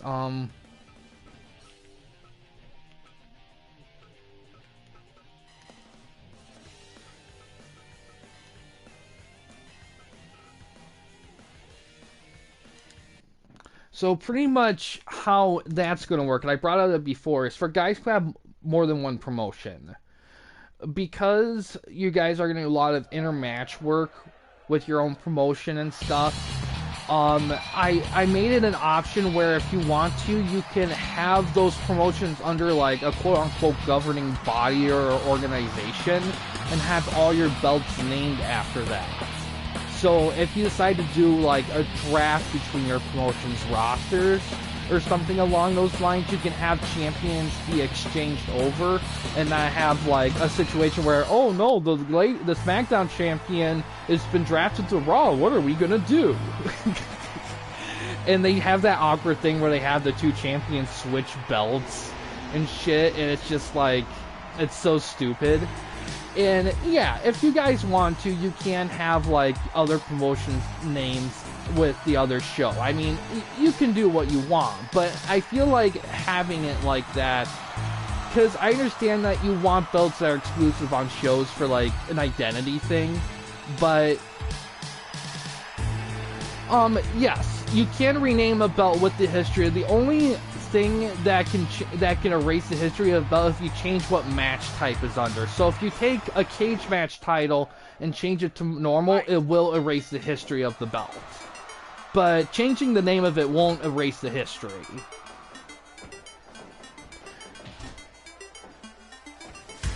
So you can even change the design of it, and the name of it, and everything, except for match type. That's the only thing.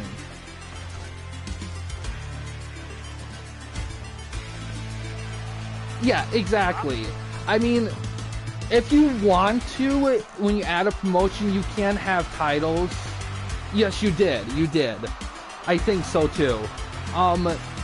You can have, when you add a new promotion, you do, the belt, like, thing for that's a little different. Because, if you want to, you don't have to have your secondary title a tag title if you don't want to. I know in the past I was a stickler for that, but for some promotions that do stuff like the SWA rules or MMA, like those type of promotions may not be tag driven. So if for your women's division, for your woman, when you do your women's title stuff, you, yeah, you can.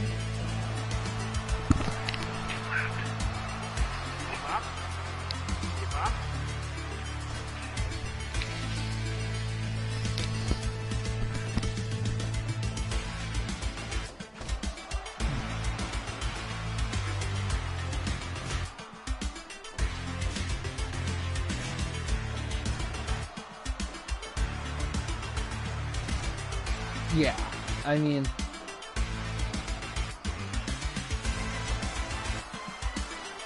yeah, it's a little unexplored territory, but you can certainly do that stuff. Because here's the thing too, next season there's only going to be two guys with only one promotion. That's DPS and Eli. Everyone else is going to have two promotions. So yeah, it'd be up to you how you want to go about it.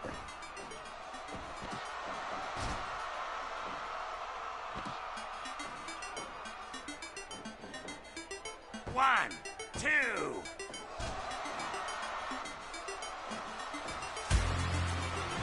Power slam off the balance, goes for a cover. 1, 2.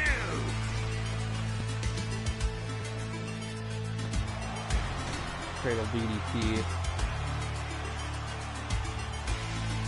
Diving lariat. Yeah.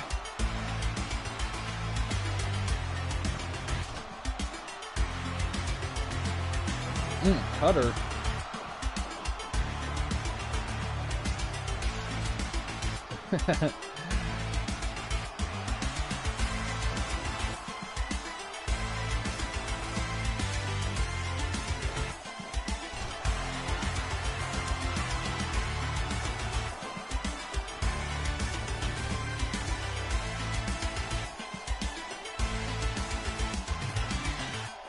Oh, reverse DDT right there.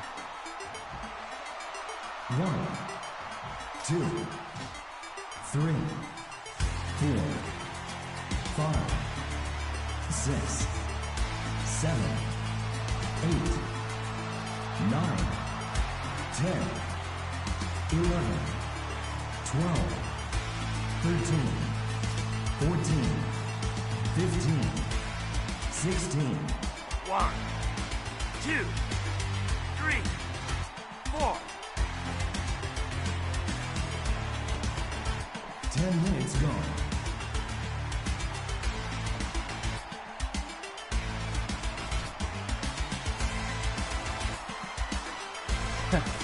I think the earliest one that did that was like the Aki games, from my knowledge.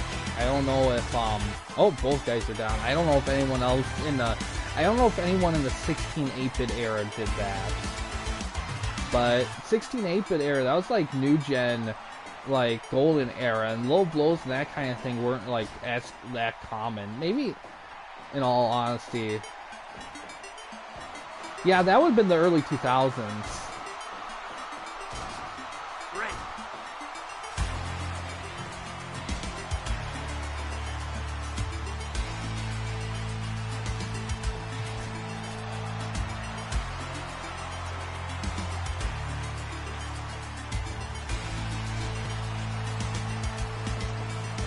Yeah.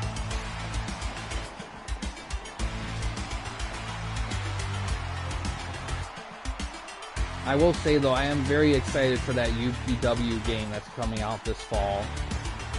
I'm really hoping that, because it looks like it's very credible, but I'm really, oh, credible tap, Samoa Joe retains. Wow.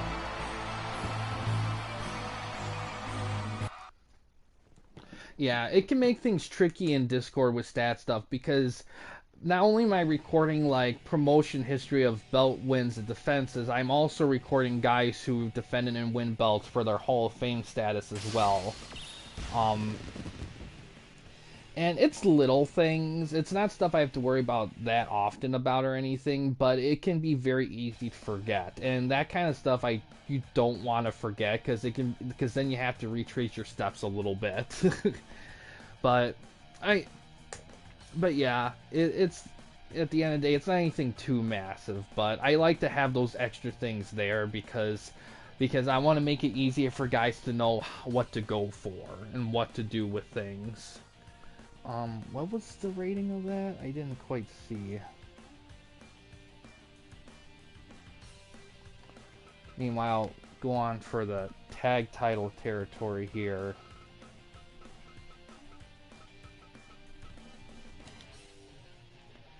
$84. There we go. Yes, it was. Alright. And Miz and Morrison.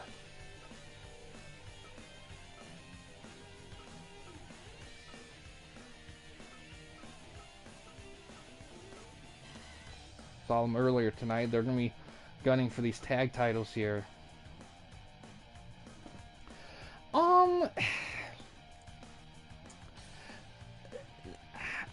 That's a good thing to ask about. Not at the moment, but there could be. Because right now, some of the rewards I have are a little bit convoluted. Because I don't know how... It depends, I think. On an individual wrestler, like if you're running it as a solo guy like Fear is with his guy, that can. But from a promotion perspective, it's kind of hard to say. I think... I don't know. I have to think about it. Because every time we do a show or something like that, there we go. I try to, when I do like round up the rewards, I try to make it kind of as smooth a process as possible. Because at this point, pretty much, like in terms of winning credits, it's not all of it, but a good 70% of it is in the merchandise stuff. There's other little things you can do that can earn credits outside of that, but it's mostly going to be from merchandising.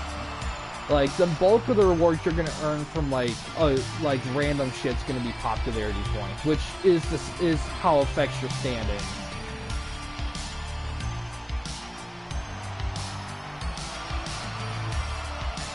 Yeah, exactly, like...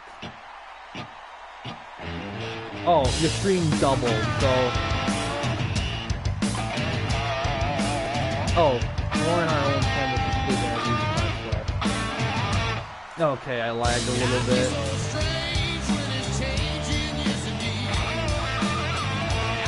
Okay.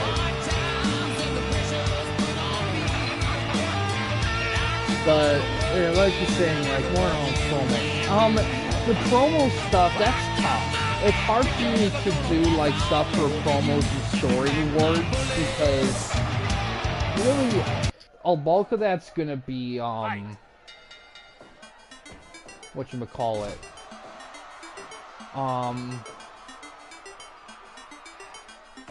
because rewards for story stuff can be pretty random now. With them incorporating rivalries, they can play a part in rivalry rewards, but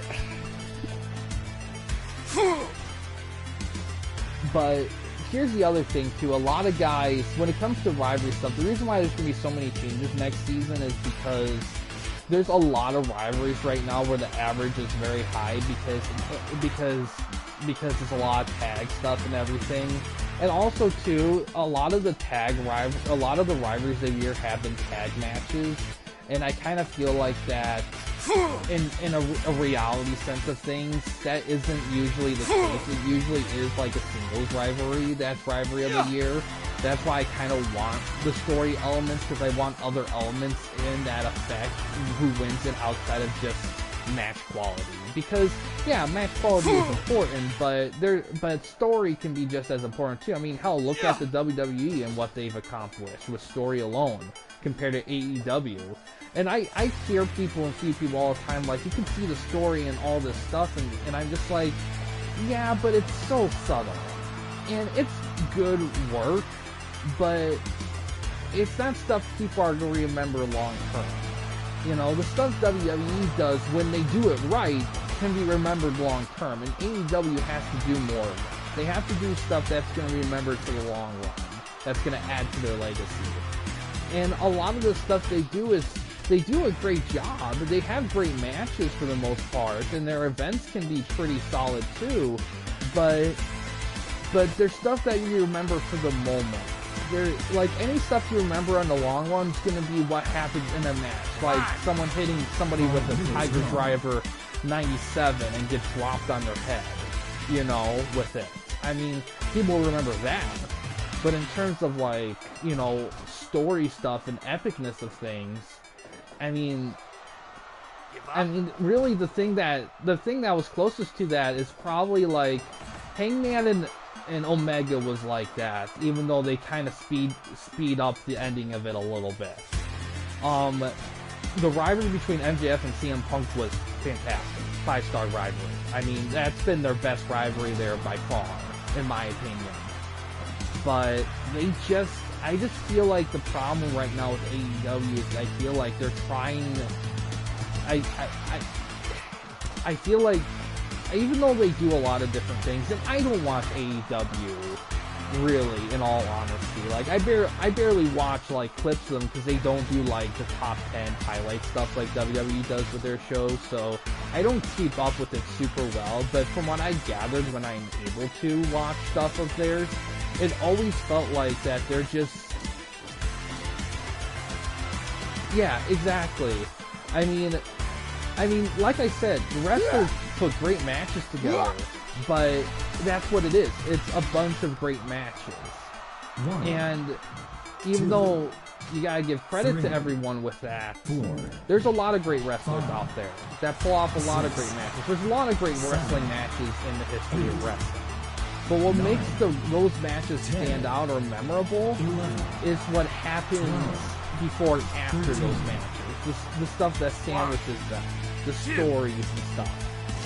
And even NWA in the 80s with Jim Crockett and all that, even when they were there, they had story stuff going on. They had long build-up. They had the Rhodes Flair rivalry. They had the Magna TA Tully Blanchard stuff. Like, even old school wrestling knew that having some story stuff was important. And AEW, I always felt like any story stuff that was going on is because the wrestlers just wanted story stuff to happen. I think, in all honesty, I think Tony Khan would be perfectly happy if all AEW was just New Japan Light. If they just did New Japan stuff. And I love Japanese wrestling. Japanese wrestling is some of my favorite stuff ever. But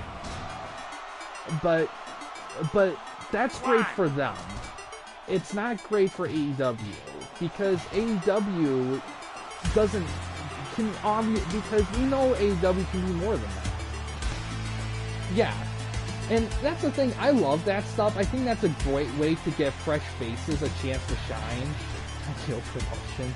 Yeah, I think so too.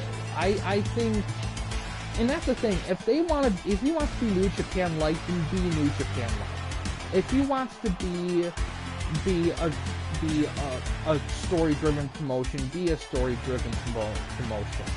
But I feel like he doesn't have, because here's the thing. Oh, counter. Ooh, nice. 1, 2. But I feel like, and here's the thing, promotions experiment with different stuff all the time. Like, WWE had their hardcore attitude era. TNA had those early NWA years. Like, no promotion is, like, 100% consistent with their vibe. But you know what WWE is. You know how it looks and how it feels.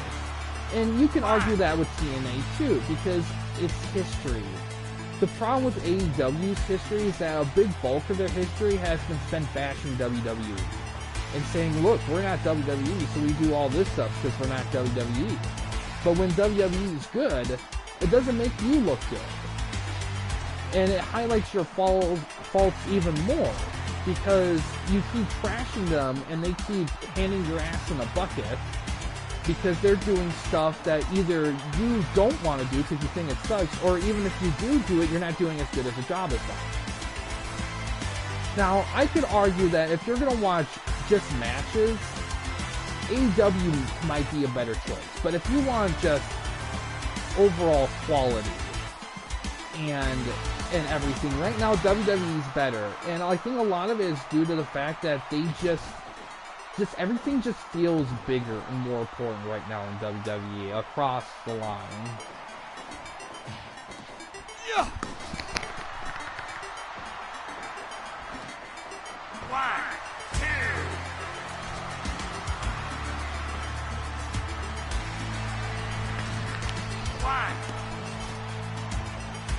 2. Woo! But yeah, and that's the thing, I love AEW.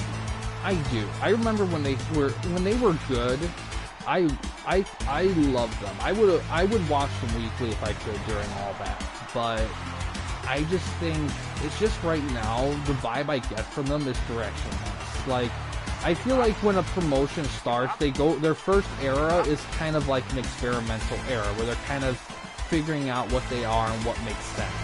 And I feel like AEW that era has ended for AEW. I think right now it's a time where they have to, where Tony especially has to decide, okay, what is this promotion, what is going to be? What kind of fans are we going to draw in? And then when I say what kind of promotion, I don't mean like hardcore, New Japan style, WWE style, or something like that.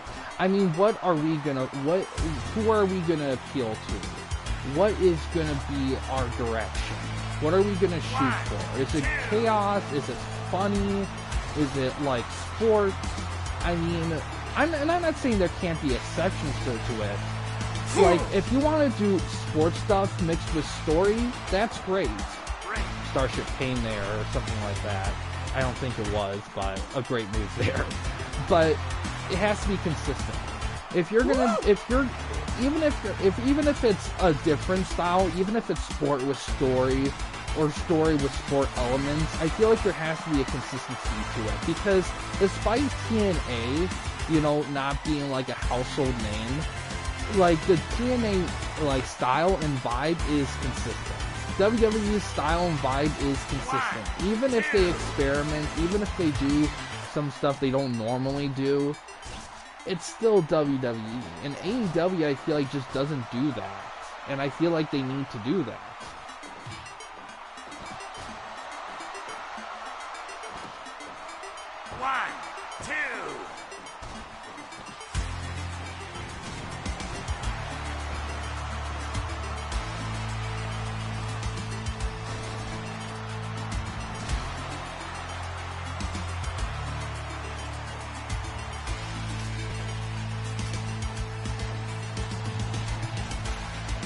But yeah, it makes me sad because AEW is going through that thing, TNA is going through a thing, WWE was going through a thing and then they fixed it. It's kind of sad that of all the promotions, the big corporate companies, the only one that actually listened and gave a shit and adjusted things when people said it sucked.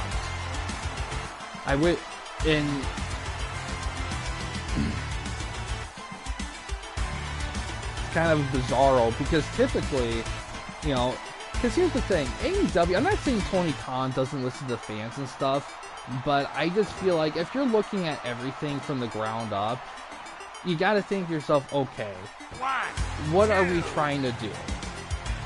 And it's a lot of little things too, like for example, I don't like how they have the belts designed. I don't like how they have all these shows that just are whatever, Oh, Heel Rock was genius. Like, what a great way. Yeah, and here's what I like about how they fixed that. Because you can argue whether it was pre-planned or not. But no matter what, they recognize either from the beginning or during that they need to have Cody be the guy. Or they need to make things interesting, and they did it. They didn't get stubborn. They didn't say no, it's gonna be what we want. They realized, you know what, if we want to keep our fans, we gotta give them what they want. And I'm not saying fans always know what they want. There's plenty of cases where fans got what they want and it hurt in the long run. But I don't think that occurrence is to the point where you just ignore them completely.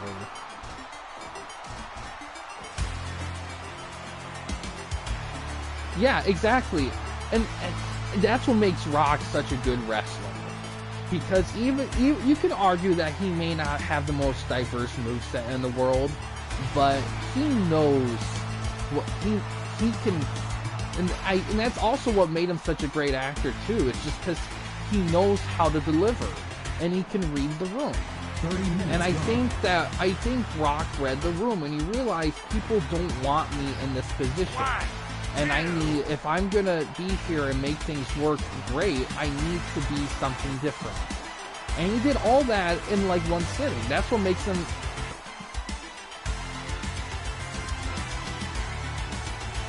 Punches. Ooh, nice.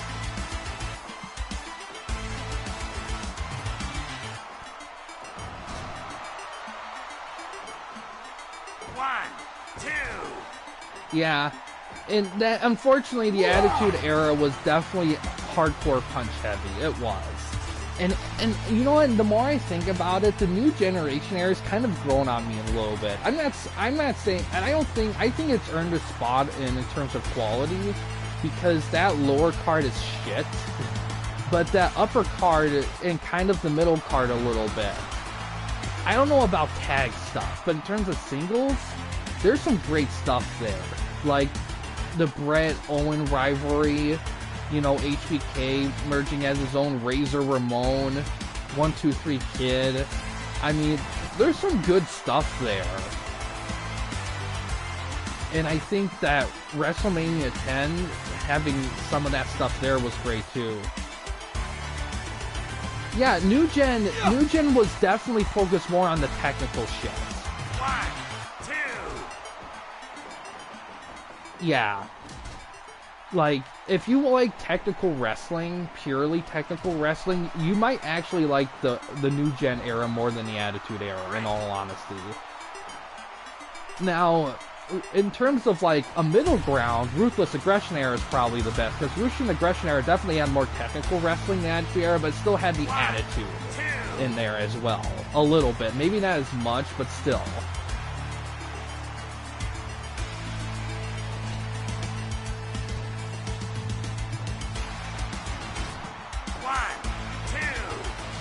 Wow, what a match here. I just want to take a moment to say this match is like past 35 minutes. Like, this is not common right now for a match to be this long.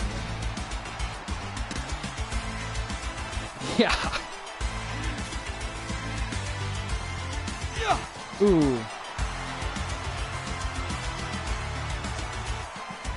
Yeah, I think a lot of it too has to do with the fact that, like, but you know, it's great to have, like, this is why I love streaming so much, because being able to, oh, Briscoe's retained, they sneak it in. Look at that. That has to be 100. Yeah, it's 100. Along with that Fisherman Brainbuster.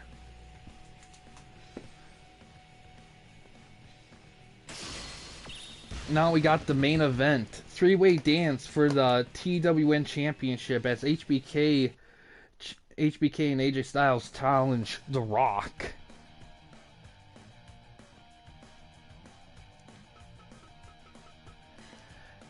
And tying back to AEW, I know I've heard people say that them doing a bit of everything was a great thing. And I agree, it was great early on, but I don't know. I just feel like when it comes to AEW right now, I feel like they need a clear vision. Not so much a vision and style and vibe, just an organized thing. Like, for example, like the way they book. Their booking's just a mess. You know? Like, I feel like people give shit about it, but I legit feel like if you're gonna keep records, in that way and be sporty about it, go all the way with it. Or have belt divisions, have belts be exclusive to shows, you know, like really go all the way with it. Like make use of your roster, have Ring of Honor guys in Ring of Honor, have Dynamite guys in Dynamite, have, you know, frick, I forgot the name of it already, the other show that's on Saturdays, Collision. Have Collision stuff be on Collision, you know, go all the way with it. Like, if you're gonna be sporty, go be sporty and have the benefits of being sporty, because the way I feel about it right now is that they're doing everything halfway. They're getting little benefit from it. They're being half WWE, half sporty, half hardcore. Like, they're not doing it in the right way. They're not booking in a way that makes sense. Like, what made the belt divisions great is that if you what made that early draft period great is that if you liked hardcore stuff, you can watch where the hardcore belt is. If you like cruiserweight stuff, you can watch where the cruiserweight stuff is. Like, not everything was just a chaotic mess. Things made sense. Things were clear, you know? Yeah, exactly. Like, I don't know. I just feel like that if you're gonna have this many belts, you're gonna have that big of a roster, you're gonna have all these shows, like, divide it up. You already have all the stuff together. Just sit down and just make sense of it. I don't know. I just feel like that.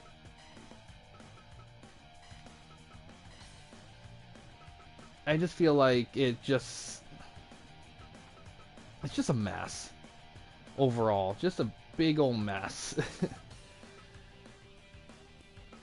Because I know here's the funny thing, on paper, like, AEW doesn't have that. They have the most belts compared to the big promotions, but they don't have, it's not by much. It's only by one. Well, guys, it happened again. However, this time though was different, because last time it was just because of a connection between YouTube and PS4. This time it was, I believe, legit internet. So, it is what it is with one match left here. I'm gonna share this link here for the one match.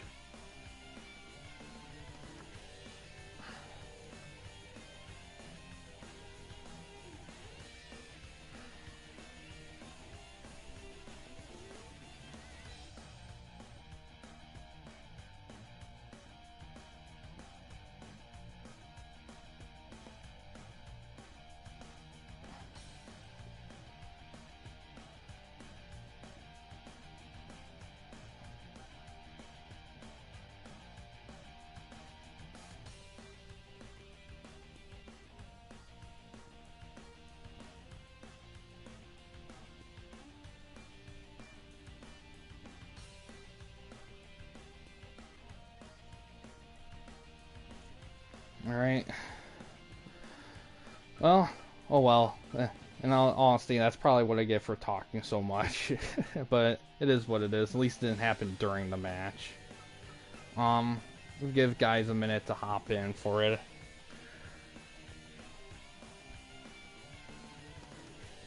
It's been actually a great event. I mean, it's been a long event too. Like, at minimum, like, it's gonna probably be like 2.5 hours event. It's kind of a shame it had to be cut up, but let's go HBK, yes.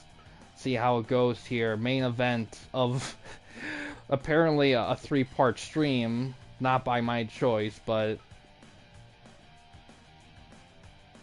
for you, 5. Yeah, for me, I started around 8. But these events are longer, and they should be. I mean, they're big events. That's kind of the vibe there, but especially when you make them dances and stuff, but alright, let's see. Alright, let's see how it goes here. The main event.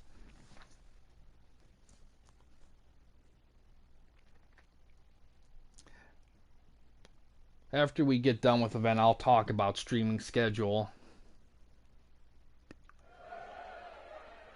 Fight!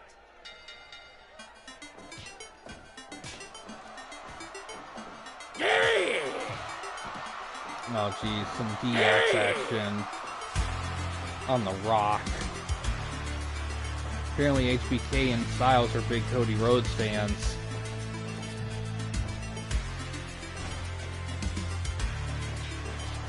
Food.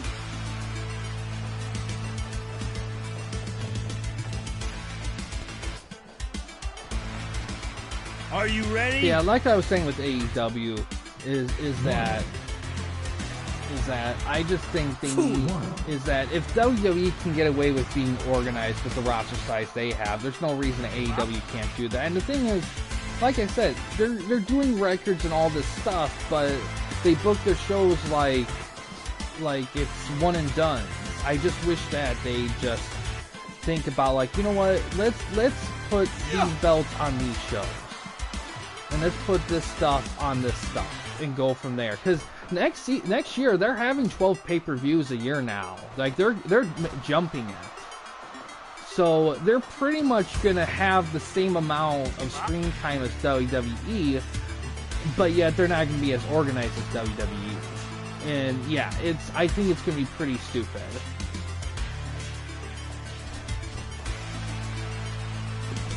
You can if you want, like, cause here's the thing, like, and when it comes to belt names and designs, I don't have like. Are you ready? Like what? Cause there's a lot of things I have like for example, like promotion names and pay-per-view show names, like based on real life. There's fees to pay for. It's in the credit store, but I don't do that with belts because there's only so many like designs and names you can do. I found a fun article I need to share on Discord about unique belts and unique stipulations with those belts that I thought would be a good way to help guys brainstorm for titles. Because the biggest reason why I call my belts like Overlord and Inferno was just because I wanted them to have different names than Intercontinental and TV.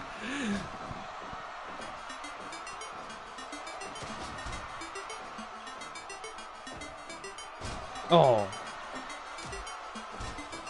But I like. Ready?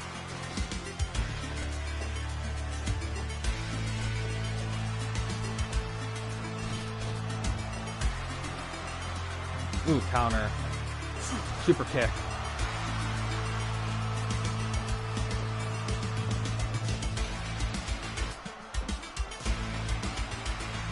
But yeah, I mean, yeah, I'll have to share it, but it's a good little one to look into. Because I know that in an effort to make promotions unique, sometimes it can be tough because there's only so many things. But I kind of like the idea that some promotions have their own thing. Like, I like that GSW has those trios titles because it makes things a little interesting. And that's the thing, too. One, it brings kind of brand recognition for GSW. And two, oh, phenomenal. Oh, dodges it. And two, it kind of it gives a chance to experiment with some uniqueness stuff too.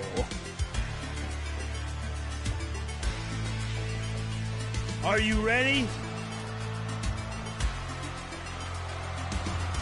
Also on other stuff, RCW stuff, I got the guy, so there hasn't been any requested changes to the two guys, so I'm going to assume they're fine as is. Right now I'm in the process of creating the new RCW Hardcore title and getting the arena set. I gotta post a story when it comes to arena stuff, because I want to see if people want to see how things should go with that one for the RCW Mega Bowl.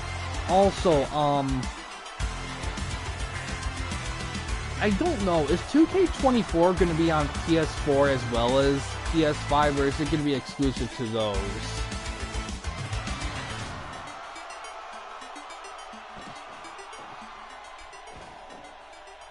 Oh, he's going for a Styles Clash.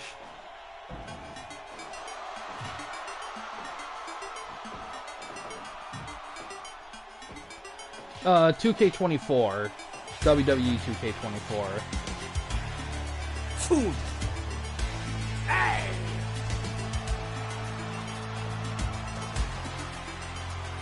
Give up.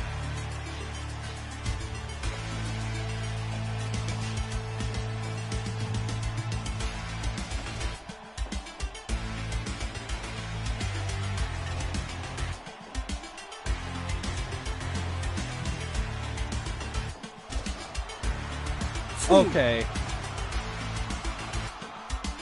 One. Ah, shit, there goes my reason for not playing 2K24 on the channel. No, because I see the game, I'm like, god damn it, I want to play this fucking game, but I don't... But the problem with yearly titles that I hate right now is that by the time you have an opportunity and the money to afford to get the game, it's already like halfway through it. And you got like a good 6 months to do shit with it before it's out of date again. Yeah. Yeah, I would say this. I think 2K23 is better than 2K22. I don't think 2K22 was bad, but it's obvious 2K23, they adjusted shit. And I expect 2K24 to be better than 2K23 too. It's just for all the creation features that are on that game, and that'll probably be increased in the future given the stuff they're adding to it right now. I just wish that I was able to take advantage of it without giving a deadline.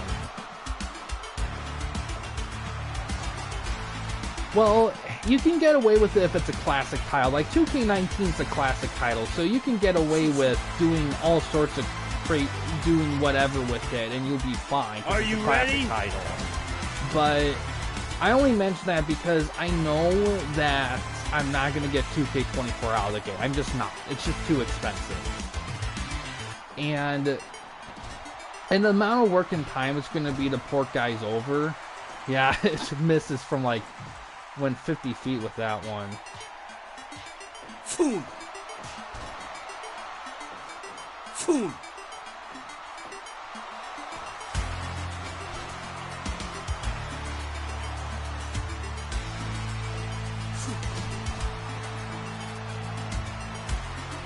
Oh, counter.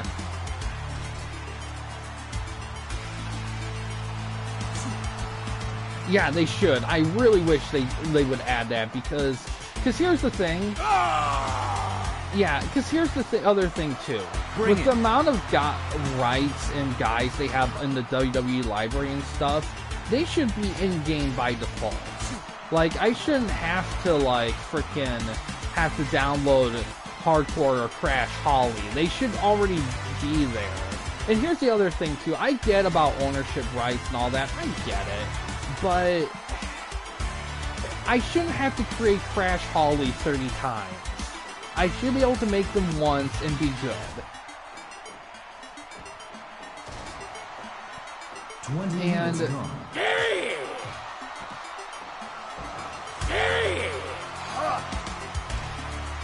One, two. I don't know. I just think that I think those games are getting great. My only gripe is I just don't like them being yearly releases. I really don't. Are you ready? Because in DDT, and that's what's gonna be great about UPWs. UPW is just gonna be stealing them big move there from Styles. It's not gonna be a yearly release thing.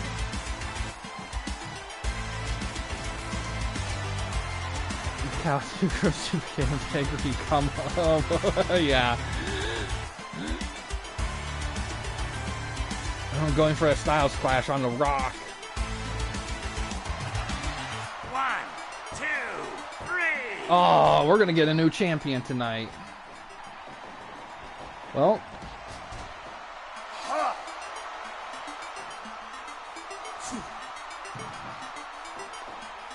Yeah, I do want to adjust HBK's moveset a little bit because really what he should do is when he goes for that elbow drop, he really should be lining up for Sweet Chin music, but he goes for the cover on it way too often.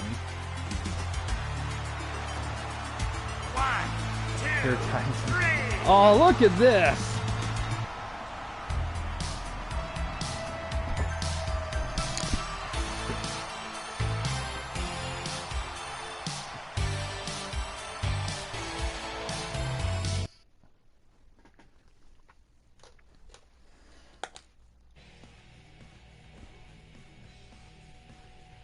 HBK wins the main event and is the new TWN champion.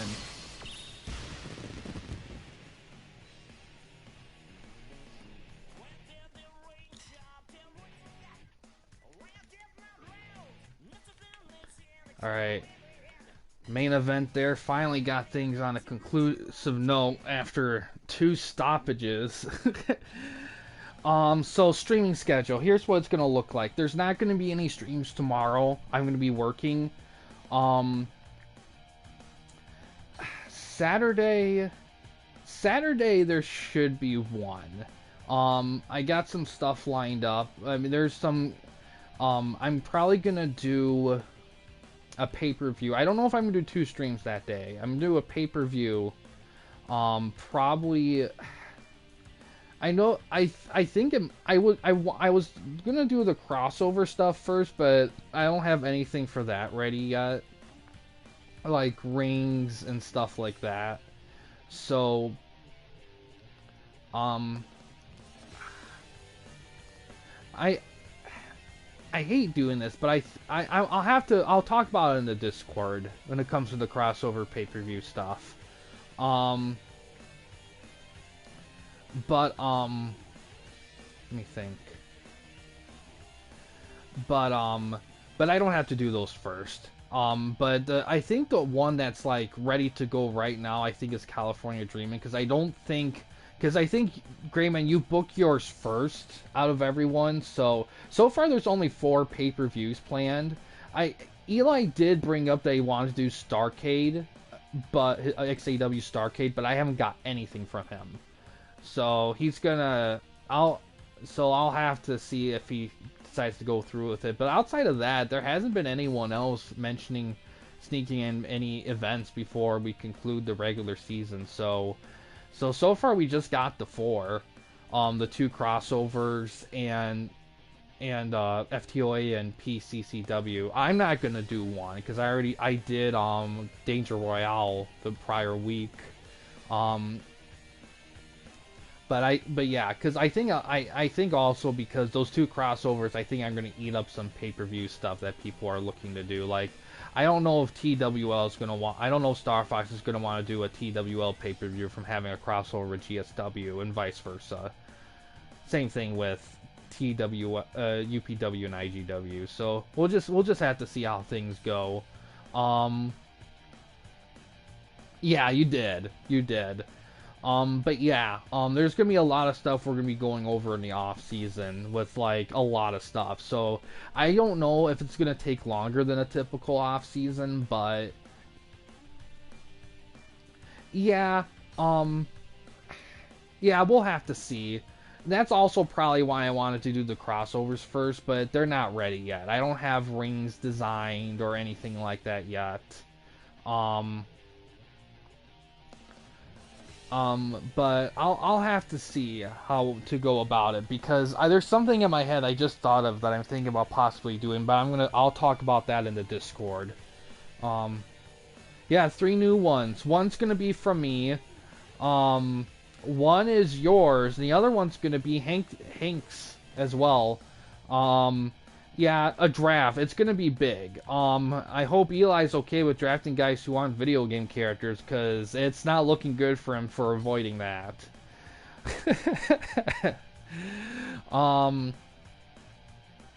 Yes, and the new one's gonna be tag driven. And I know yours is gonna be women's wrestling driven. Mine is pretty much just gonna be like IWA stars. Yeah, technically, I guess. Yeah, I really, my hope with this new format is I want to try to get like those individual like wrestler elements to peek out through, and it's gonna be interesting to try to do, and it's definitely, I definitely want to try to keep that, try to make that element. I hope next season will be a lot better at with. Also RCW stuff. I'm in the middle of putting stuff together. I gotta put, like I said, the arena and the title together. But outside of that, and some story stuff with the chapters. But outside of that, it's getting a lot closer because the wrestlers are done, and that's the bulk of it right there in a nutshell. Except for I gotta do their Titantrons. I still gotta do that. And I'm hoping to stream an RCW event soon, and we can get back at it. But yeah, even with 2K24 is out, as long as there's interest, I'll still be doing them through 2K23. One, because I don't have the money to get 2K24, and two, I don't have the time to port all of them over to 2K24. I just don't want to do it, especially if I'm going to be getting UPW in the fall. Like, I don't want to I don't want to do all that on 2K24, and it sucks because 2K24 looks like it's gonna be an awesome game, but they need a new format for me to really get into. But I don't know. I'll probably get it for an event like a birthday or something, and I'll probably find some other stuff to experiment with. Yeah, no, I won't restart it. Yeah, if I get 2K24, I'll probably do a whole nother thing with it, because I thought about altering stuff, like have one game be one altering when I get them, like one release I focus on original creations, the other I focus on like real wrestlers, but it's hard to do because I want to do both in the game. Because like I remember when I got when I was messing around with 2K19, but I was running out of space, so I created all this YWA stuff there, and I deleted all of it to make room for original guys because they were shutting down the download store for it. And 14, it's been 10 years and they're still at 100.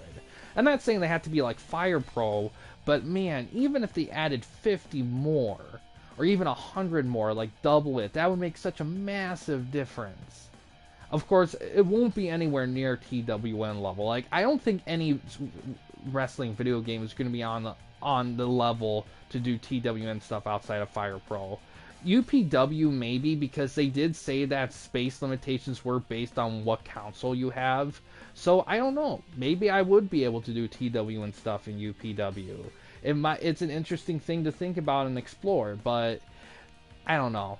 I mean, it might also be a game where we might do something like TWN, but it's all created wrestlers. That is something I have thought about for a while, but I don't know how many people would be into something like that, just because I think it's a lot harder for people to get into created wrestlers as opposed to real wrestlers, because they have to construct everything from the ground up. But with real wrestlers, you have something to work off of. You have Rock's personality to work off of and stuff.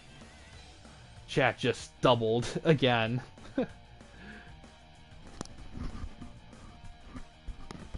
Yeah, I have thought about that. That is a good point. Like, have people already have the game and do their own stuff. Yeah, I'll have to think about it, how I'm gonna approach that. But in terms of TWN stuff, but my promotion, my new one, House of Wrestle Hell, or HWH, that's pretty much gonna be trash wrestling. That's gonna be like bottom barrel, like Attitude Era, or like very low class guys. I don't know. Just something more just just trashiness right there, as opposed to IGW. But I don't know. I'm excited for it. But we'll have to see how things evolve there. But I'm excited for that draft. I want to see who gets picked up and who gets left behind. But yeah, outside of all that, like I said, I'll probably do California Dreamin' Saturday. I don't know if I'll do more than that then. Maybe FTOA WrestleStock 2 along with it. I don't know. I'll probably do the crossover pay-per-views back to back, just cause. But if any more get added after the crossover pay-per-views, like another one, that's fine. Like, this is the time to do it, because once we head to that off season, it's gonna be a minute. Before we start season 7, and when we do start season 7, there's gonna be a lot different.